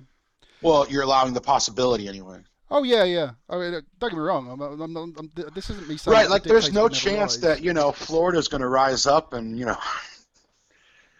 Well, of course there's not. not a chance a Florida state hasn't gets exercised its constitutional right to have a state army. right. No, well, I mean, I'm just saying. We probably have a reserve, a National Guard Funny enough, and things like that. I did a lot of research onto this when I did a very long kind of post. This wasn't on PDC, but it was a different politics discussion group, looking at like Second Amendment rights and regarding like the nature of the Second Amendment. Basically, the angle I come at it from is that the point of it is to sustain a militia. So please reform your gun laws to facilitate the setting up of militias in each of your states, and you do actually have various acts that have been No, brought no, into no, no, law to no. You got it. facilitate You this got very to. thing. Hmm? You can look at it in two different ways, though. Are you In going to order to talk about the form a Federalist militia, Papers? I'm just saying, in order to form Yeah. a militia. See, you're putting the militia first. What they're saying is, if you need to one day form one, ain't gonna do you no fucking good if you don't already have a gun. If that's the case, and that's the argument you want to make there, should civilians have the right to anti-tank tech, and should they also have access to military hardware for aircraft, navy? No, They I'm not shouldn't. a I'm not a staunch. I'm not a staunch. We already have regulations. That's the other thing. People say, you guys don't have any regulations. We have plenty of regulations. What y'all are talking about is completely getting rid of it. That's where I'm going to draw the line. We have Sorry, regulations up the wazoo. do you think Switzerland has um, more gun regulation than the US? I do not know. And do you think Switzerland has a higher per capita ownership of firearms than the US? These are things I do not know. Okay, so Switzerland has more gun regulation, but also Hmm. more per capita gun ownership. Hmm. The reason for that is that the Swiss model is that everyone is a militia. I don't. So I let me mean, clarify. Sorry, I phrased that wrong. The entire standing army of Switzerland is basically every able-bodied male in Switzerland. because they are legally required to train in a militia at least 3 days a year. And as such, each one of them is issued a firearm. Mm. I mean, that's their model. That is their model. But my point, people around here use guns for all kind John. of My shit. point here is the Second Amendment. The spirit of it was to ensure that like one could overthrow your own government if that government becomes tyrannical against its own people. So you can put up an armed resistance. It was also so that you could put up a fight in case you were invaded. Which, you know, at the time of its creation, like, you had literally just fought a war of independence, so of course you're going to have that there. And then if we want to bring it to, like, more modern terms, personal gun ownership. Or what I'm saying to you is that the Swiss model gives you all of that, is completely in line with the Second Amendment, and if you actually did it, you'd have less shootings. And I would also argue it's more constitutional. Well, now you might have that, maybe, but the less shootings thing, I doubt. Only because most registered legal firearms aren't what's causing most shootings. Most. Yeah, I know. I understand. There are like for every legal gun in this country, there's an equal illegal gun, or probably more. We can't really count what we don't know. How did those illegal guns enter circulation? Fucked if I know. I wasn't there. They were legally purchased and then modified to become illegal firearms. They had their serial numbers. Oh, yeah, a lot of the ones that were the serial numbers. Yeah. I've come across a couple of serial numbers scratched off guns and all that. But my point is, the origin of those firearms was legal. Mm-hmm. Sure, but, you know, back to Israel. We are where we are. Yeah, no, I mean, there I completely agree. They're on the streets now. What you're talking about is... Yeah, no, there I agree. Wonderful in theory, but what do I do with all the millions of illegal guns? And then, how do I keep more from coming in from all the ones we've sent south of the border that have a habit of coming back in? Is that true? What? So there's a large export of firearms from the U.S. over the border. Well, not now. There was old guns. You're not talking. I don't know if there's. You're not talking about like the Nicaraguas and the Contras, are you? All those guns are still there. I don't know. They manufacture them over there too. Okay, we get a lot of guns sorry. In. It's a little bit. I feel that, like, to use an example of the CIA deliberately arming resistance fighters in the South America to like overthrow governments that weren't like towing the line with America, and the fact that those guns are still in circulation because of how many like the CIA decided to fucking send there. Yeah, a lot. That is not the same. That has got nothing to do with Second Amendment rights or like the right to gun ownership. Well, no, I'm not saying it does. I'm just saying that, you know, we got. What I'm saying is if we strengthen down on who can legally own one, people will still get their guns. They'll just get them. They'll go on the street and get them. You can get them. Yeah, I don't. And there's not going to be a short supply because more will come. We'll order more from the south. Oh, I see what you're saying. You're saying there's a ready supply. You're not going to be able to stop people from just getting a gun. Mm. It's just not going to happen. I don't disagree. I mean, I don't disagree with you, but with regards to like the mass shooting incidents and the mass school shootings that occur. Those people got. I understand. Yeah. Do you not think? Yeah, that reduce? For that point, absolutely, because those particular cases are all, you know, legal firearms, probably from homes of guys who wouldn't have joined the militia and gotten their legal. And even if they had, it wouldn't have been anything high-powered like that. Probably that would have been. May I ask probably another question given to them if some shit went down. Yeah. No, you're right, but. Do you think school shootings are a very small percentage of our shooting deaths. I completely agree with you, but this is what leads to my next question. So now you're talking about widespread change for the sake of... No, not for the sake of. Do you think that making it more difficult for mass shootings to occur for, like, you know, the average kid who just, like, for whatever reason goes on a mass killing spree in their school, do you think facilitating that offers greater social utility than having to drill students in school on how to deal with a lone shooter? But now... Do you want to live in a country where school children have to go through drills against No, but I agree with you. But I'm just when I was in school, I went through like tornado drills. I didn't go through shooter drills. Okay, we did have a tornado drills is not really something you can legislate. Tornadoes is not really something you can legislate against. No, I'm right? agreeing with your point, but what I'm saying is, it's like you're gonna if we do it your way, right? And I'm just using that for lack of a better way of Yeah, putting no, it. go for it. Go. What we're going to eliminate will be people being upset having to see mass shootings and then maybe some drills and stuff. But we'll still have in the country 99% of our shootings will still happen. You just won't, So Absolutely. we've done this sweeping thing, and we've solved a sliver of problem, I a completely agree. small I, one. I completely agree with you. I just don't. I just But the to other me, element to this, and this is kind of why I came up with this as an idea, because going back to your example earlier, where you were like trying to convince people, like, yeah, just give up Northern Ireland. This is kind of this for me is like me trying to sell it to the Second Amendment guys, which is like, look, everyone is going to be trained. Everyone who owns a gun has to be part of a militia.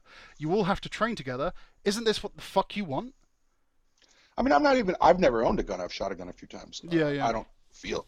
I don't feel I have to. Oh I yeah, don't well, feel I'm that not. Yeah, I unsafe. didn't think you were a Second Amendment gun nut though. Right.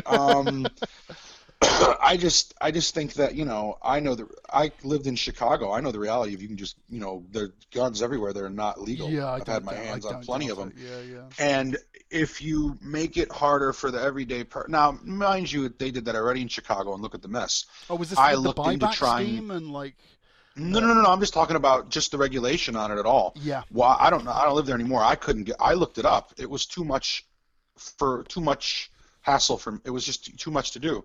And it Yes. wasn't even what you're suggesting, which is join a militia. So I damn sure wouldn't have gotten a gun in Chicago. So that means a lot of regular people won't, and all the criminals, they will, though. And that's Okay. basically what it's set up in Chicago, and that's why you see all the. I don't Yeah, know if but you sorry, know am I not right in thinking that the supply of firearms into the? Am I right in thinking Chicago is basically like a gun-free zone or something? Is there not some weird bit of legislation? I mean, there are gun-free zones, but what I'm talking about is like they made gun ownership for this. I remember I was talking to my neighbor, Yes. Yeah. So my gun. friend. What I, She when lives. sorry, when I say gun-free, what I mean is like it's basically illegal for someone to legally own a firearm in It Detroit. wasn't, but it was insanely Yes. restrictive. Okay, so what There you've was, done, yeah, yeah, what happens with that is that any cities surrounding Detroit now become the main suppliers of illegal firearms to Detroit. Chicago, but yeah, I know Sorry, what you're saying. Chicago. Sorry, I got my day. Yeah, and that's essentially what happened, and Yes, but what it did happens? What not happens when the turn out with entire? good results. Yeah. So what happens when the whole of America does that? Those guns will still exist. They will still I mean, I exist, don't but know. they still exist, but the supply chains they break up, don't they? Uh, Maybe And that's now you're and I talking and I about think you're crazy correct. hypothetical. And I think you're correct. A lot of the firearms will start coming in from the south, illegal firearms, but that's just the south now. I mean, you'll definitely get, like, if it became a national law or federal law, you would definitely get catches, and they get them off the street. But they do that now. We collect illegal firearms Yeah, or have like by the buybacks of tons, like by the yeah. tons. Yes, yeah. No, just raids. You see pictures of people putting up just these Oh, right. enough you would think to satisfy an army. They Yeah, raid yeah. them, and they get the cocaine blocks, illegal guns, Yes. money, blah blah blah blah blah. Yeah, Yeah, no, it's all the time. I We're picking them like, up off the street by the hundreds of dude, I don't thousands. disagree with you. I know that there are a lot of firearms in America, and I know that by Yeah. changing the law, that doesn't get rid of them. But it is a process, isn't it? I mean, you're right. It would be one small step. Yes. And But then, you're right, though, the funneling would become harder. It'd be harder to traffic yeah. through within the country, and then our real only point of contention would be from the southern border. Now, Yeah. if we could just get a wall. Why would a wall fix that? No, probably not. Right. Okay. Right. Oh, Definitely not. sorry. You were just doing a joke. Right. Yeah. Sorry. I still like. I'm not sure when you're being sarcastic. Like, apologies. Yeah, no, sorry. Yeah. Wall wouldn't do shit for that, but yeah, go ahead. Yeah. I thought we were going to talk about anti-Semitism. Oh no, we did talk about the whole We anti-Semitism. we Well, we kind of crushed did, but anti-Semitism. yeah, We like did. We've been doing this for over 2 hours. We did we have. We did anti-Semitism. We should probably bounce. No one's gonna finish this. That's why I'm saving all the good stuff for the end. Yeah. Go on. Okay, come on. Red pill me. Go. Oh, if only you had told me I could have 5 minutes to try that. I would have had it prepared and written down. You have no idea. We'll have to do it again. Like. I would have had a speech. I would have had it. I would have written paragraphs out that I could have recited from because I would have taken time. You think I could just red pill you on the fly? No. That's too important. I have to take time and write that out. No, for next time, for sure. I completely understand. I'll keep working that's on too my. important. I'll keep working on my commie manifesto, and I'll. Good, yes. I've read Rules for Radicals. I know. Solinsky playbook. Rules for Radicals. There's a good one in there. It's my favorite. I bring it up. It's that make the enemy abide by their own rules or something of that nature. Yeah. It's very effective. Yes. Is that your strategy hypocrites. There, John? Is that a little? No, I can't pull that off. Whenever they don't let me do that. I try all the time. It doesn't work. I can't do it, but everyone else gets to do it. Mm. Whenever I get mad at someone getting deplatformed, oh, you're supposed to be for, or something. If someone says something like, you're supposed to be for free speech. And I go, okay, I am. And then people get deplatformed and they go, no, that's just, you're supposed to be for, I'm not though. You're supposed to be for free market. That's just free market, blah, blah, blah. They, play by your own rules. That's a very good strategy. Isn't that exactly what Prada U is doing with, like, freedom of thought? Isn't that, what's his name? What's the name of that fucking cucks? That's a good way to put it. How am I going to guess now? Yeah, they're all cucks. Is it... Oh, I forget his name. He's the guy who, like, he recently did an interview in the UK which went fucking terribly because he basically accused the BBC Was presenter. Shapiro? Shapiro! Yeah, fucking Ben Shapiro. That fucking cuck. As soon as you said the interview, I know exactly which one you're talking about, which he apologized for, by the way, and he gave Andrew Neil his credit and took his beating for it. He had no choice other than to do that. No, he had no choice because he screwed up. The minute I started watching that interview and Andrew asked him a question, now I get it. He phrased it in a way that triggered Ben. But as soon as Ben started calling out Neil as this left-wing ideologue, I was like, oh, fuck, no, Ben, you're going wrong, wrong. You have no idea who Andrew Neil is. Oh, my God. I knew he'd fuck that up right away. I says, nope, you're using the wrong defense. Just stick to the issue, Ben. Don't try to call him out as an ideologue. Wrong. And it's all he did, the whole thing. I was like, oh, he fucked that up. Now, fair play to him. Andrew O'Neill didn't know who he is either, but he's not necessarily required to. He just has to read his script. Yeah, no, completely. I mean, knowing Andrew Neil, well, I say knowing Andrew Neil like I know him personally. Well, he admitted it. He admitted it in the interview, but like I know that Andrew Neil does at least check who he's interviewing. I probably did Does that regular... make sense? Yeah. Yeah. Okay. I mean, I'm sure I'll put it like this: Andrew Neil had a better understanding of who Ben Shapiro was than Ben Shapiro had an understanding of who Andrew Neil was. I'll give you that because I'm sure Andrew Neil took time to do the basic of a Google search and just look into the guy in general. Ben Shapiro hadn't a fucking clue who Andrew Neil was. I mean, I'm assuming Ben Shapiro... And he admitted that. Yeah, but the other thing there is I think that's quite revealing as well, because am I not right in thinking that Ben Shapiro is one of those people that pushes the idea that there's no-go zones in like Birmingham and Manchester and London? I don't know if that's the case. I can't speak to that, but yeah. What I do know is his reasoning for it was that he was told it was going to be a fluff interview, and so he didn't really research. He said if I'd have known it was going to be this is your life, here's what you've said, and I'm going to put it to you, I would have done more research on my opponent. I didn't know I had an opponent going in. I thought I was just, hey, I got a book, and hey, what's this, and what about this chapter? Unfortunately, that's British journalism. I say unfortunately, I quite like that aspect of British They journalism. lied. They told him it was going to be fluff, and then they kind of sandbagged him. Yeah. So that's why he said he had. Otherwise, he would have better been prepared if he was going to be debating someone. He didn't know. So he just went with the first defense he could think of when Neil called abortion laws barbaric. He went, "Oh fuck, it's a lefty," and he just shot wrong. Well, this is the other thing. Like, is Ben Shapiro operating under the idea that that the UK is some sort of like leftist agenda, like the left has control of every institution, and because of that,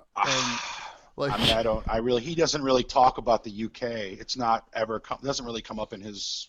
He's focused on American crap, so I really don't know I get you there. What he thinks about him. All I know is he heard that. You could see it in his face. Yeah. When he heard barbaric abortion laws, and he went, "I've got a lefty here." Yeah.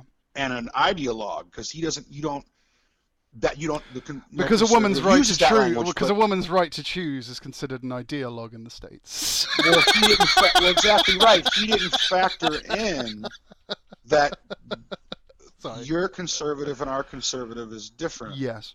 and that you can have a conservative who's pro-choice Yeah. and he's not considered, you know, a lefty at all. It's a Yeah. different thing Yeah. here. Well, it's interesting. Well, you say it's a different thing because I forget the. Kind of. Yeah, I forget her name, but there was a presenter on Fox News.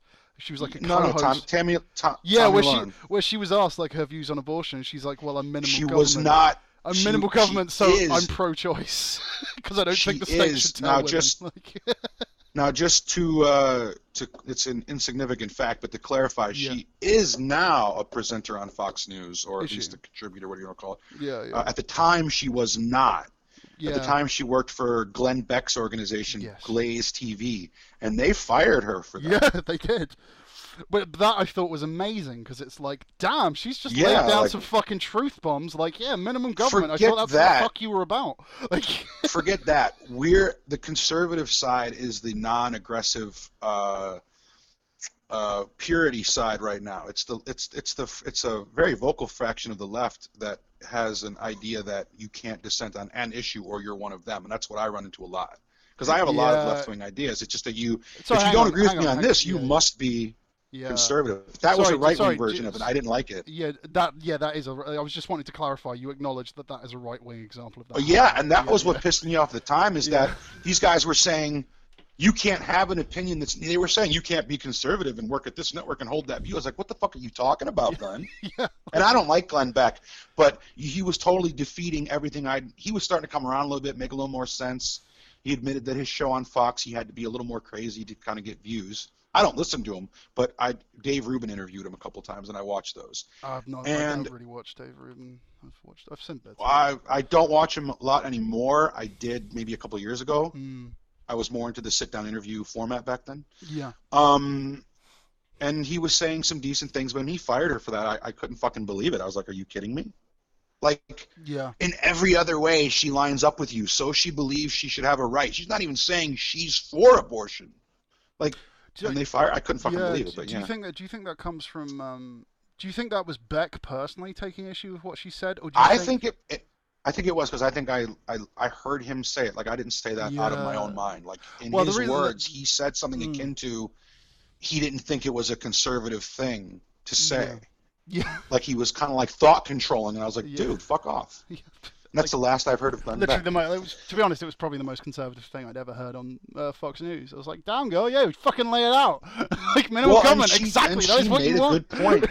No, she's making an absolute point. She's saying she took a libertarian view of it. Yeah, In that, why are you trying to have government regulate something? You don't like government regulation. Now you want it to regulate my body? It's like, Yeah. what are you talking about? I'm pro minimum. I'm against. I want minimum government. So like, why would I be pro that? Yeah, Like, get the fuck out. Like, that's the last place I want government is in my Yeah. uterus. Like, no.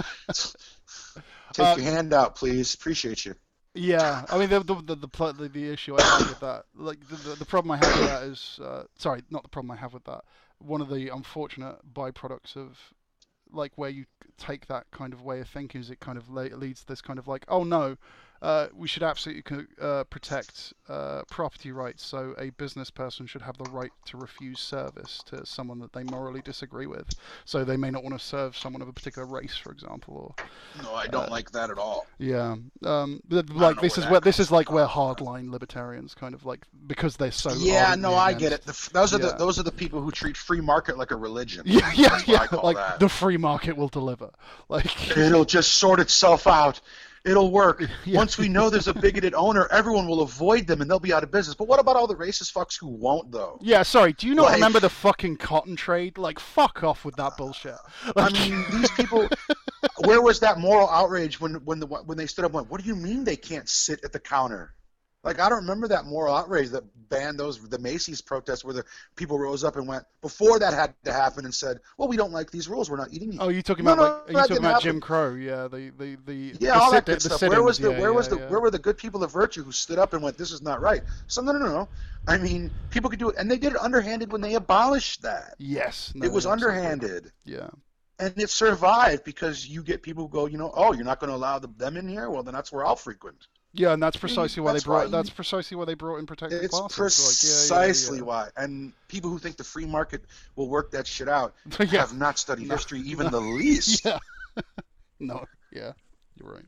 So I don't. Those people are crazy. The free. I just they treat it like it's a fucking religion, and it's the weirdest thing in the world. A lot of secularists and atheists, libertarian who treat it like a religion. And I talk to them, and I can't fucking believe it's the monolith of everything. It'll solve all your problems. Like Do a you know where magic they've all ball gone, in the by the sky. way? Like Huh? do you know where a lot of them have gone? Because I only recently noticed this. I don't know if you're kind of like, I'm a big cyberpunk fan. No. Yeah, they've all gone there. Really? Yeah, so you'll get people in like there's like this weird divide in the cyberpunk community, like where you're just talking about like literature and like like what makes like you're talking about like the foundational like architecture of what like cyberpunk is as a genre, right? There's one group that is there to do that, but there's another group that literally is just there because they like the aesthetic and think it looks cool and think it's like this is the libertarian future we want. Really? I'm not even joking. And like I am looking at pictures. yeah, who completely hate the fact that like they just refuse to acknowledge that cyberpunk was like cyberpunk as a genre was kind of birthed as like an antidote to Reaganomics and was kind of like a direct response to that, which is like this is the libertarian future that you seem to be pushing for. This is what you'll get. Which is I kind of see the logic in it, but it's a weird mix. oh yeah, it's completely hyperbolic. Don't get me wrong. Like it's extreme for a reason. Like Yeah, I it's mean, it's there to kind of, in the same way that like the satire of Starship Troopers was like an extreme like this is authoritarianism. We're pitching it to you like it's a great idea, but like this is a joke. That this is literally the problem with it, right? so you got people who are taking it like it's like you said, it's a libertarian future, huh? Yeah, it's the Huh. libertarian future we want, where like the market has delivered, and they like we'll get fucking hoverboards and, Is that and right? dive the net. Well, I don't meet those real people, but I like I Well, said, I've met a few just hardline libertarians. yeah, like That's where they've they're all all went. like there's They all dress like that, huh? they don't dress like it, no, but they fucking love Oh, the okay. aesthetic, like, and they love these kind of like they love shows that kind of explore that. Blade We Runner's a prime we example. we over here they still do the wannabe gangbanger thing instead. Gangbangers. When you make a lot of when you know yeah, that's like Oh, the culture of that's more popular yeah, than punk culture. That just yeah. the hardcore gang culture is still very popular Wasn't in the Bench? rap and all that. Yeah, no, I get you. That real kind of like gauche kind of grandstanding stuff, You where know, it's like you're running with your posse of 30, yeah, 40 deep. You got your money, you're thrown everywhere. The yeah, girls yeah, are all over you. yeah. People buy into that culture, and I mean literally, they pay to look like they're that. I always Anyway, thought. Sorry, I'll be honest. I always thought that was a trope of America that I didn't no. think was real. Are you telling me that that actually is like a fair chunk of American culture, like a demographic Um, of people who think that's something to to aspire to? glorify. Yeah, yeah, yeah, People aspire to it. I've been watching stuff in famous. You look at right now, people like Chris Brown acting like claiming they're like a Crip or whatever it is, or one of the. They're not none of that. They're just they. But who's gonna? I think I watched a video of some guy the other day. He says, "Who's gonna stop them?" Some rapper. He says, "Who's gonna stop them from saying it? They got all this money. They got 30, 40 deep. They got all these weapons. Who's gonna tell them they're not a Crip?" yeah. But they just want to act like they're a gangbanger. It's like they love the culture and what it looks like, the aesthetic of it. It looks cool. This strikes me as just like Now this gangbangers think it's strikes me. a This strikes me real as yeah. gangbangers think it's fucking insulting. Yeah, yeah, yeah. If I was a gangbanger, I'd be fucking insulted. The, Well, because they're at the bottom. Those yeah, people aren't living large, throwing dollars everywhere. They're trying not to get shot on a street fuck you! corner. I'm like trying to make ends meet here. And you're telling me it's like this glorified lifestyle where I'm throwing money in the air and the women's are all over me. That's not how life is for a real gangbanger. Yeah, Gangbangers no, also yeah, don't understand once you've made it out, why would you want to act like you're in? And they get themselves into real stuff. yeah. But anyway, Yeah, no, I get you. It's a little different than what you're talking about, but it is same in that people who just kind of think it looks cool, Yeah. the aesthetic of it. You said with the cyberpunk and the Yeah, no, hardcore completely. Like, libertarians. and it's this weird split because, like, and it's happened in the last few years. And then, like, when you actually start talking to people, when you actually start talking to them, you kind of realize, damn, these guys have bought like libertarianism hard. Like, they're pitching all the hardline libertarian talking points that you see, and it's like, fuck, like, why are you here? Like, you've missed the point.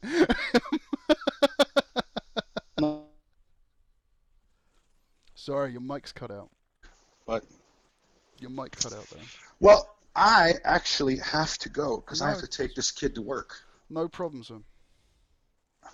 I apologize for cutting off abruptly. No, no, it's fine. Like, I'll be impressed if anyone watches this. Or listens to it for 2.5 hours. That would be amazing. Yeah, yeah, that would be amazing. Anyway, If anyone listens for 2.5 hours, you PM me and you tell me you listened for 2.5 hours. I want to know that shit. But I don't want to hear from nobody who just skipped to the end to hear me say that shit. Yeah, like there's a real good point in the middle where he red pills everyone. So. Yeah, all right. Anyway, it's been a pleasure talking to you. I'm sure we'll probably end up doing it again at some point. Have a good day, man. All right, you too, man. Talk to you later. Bye.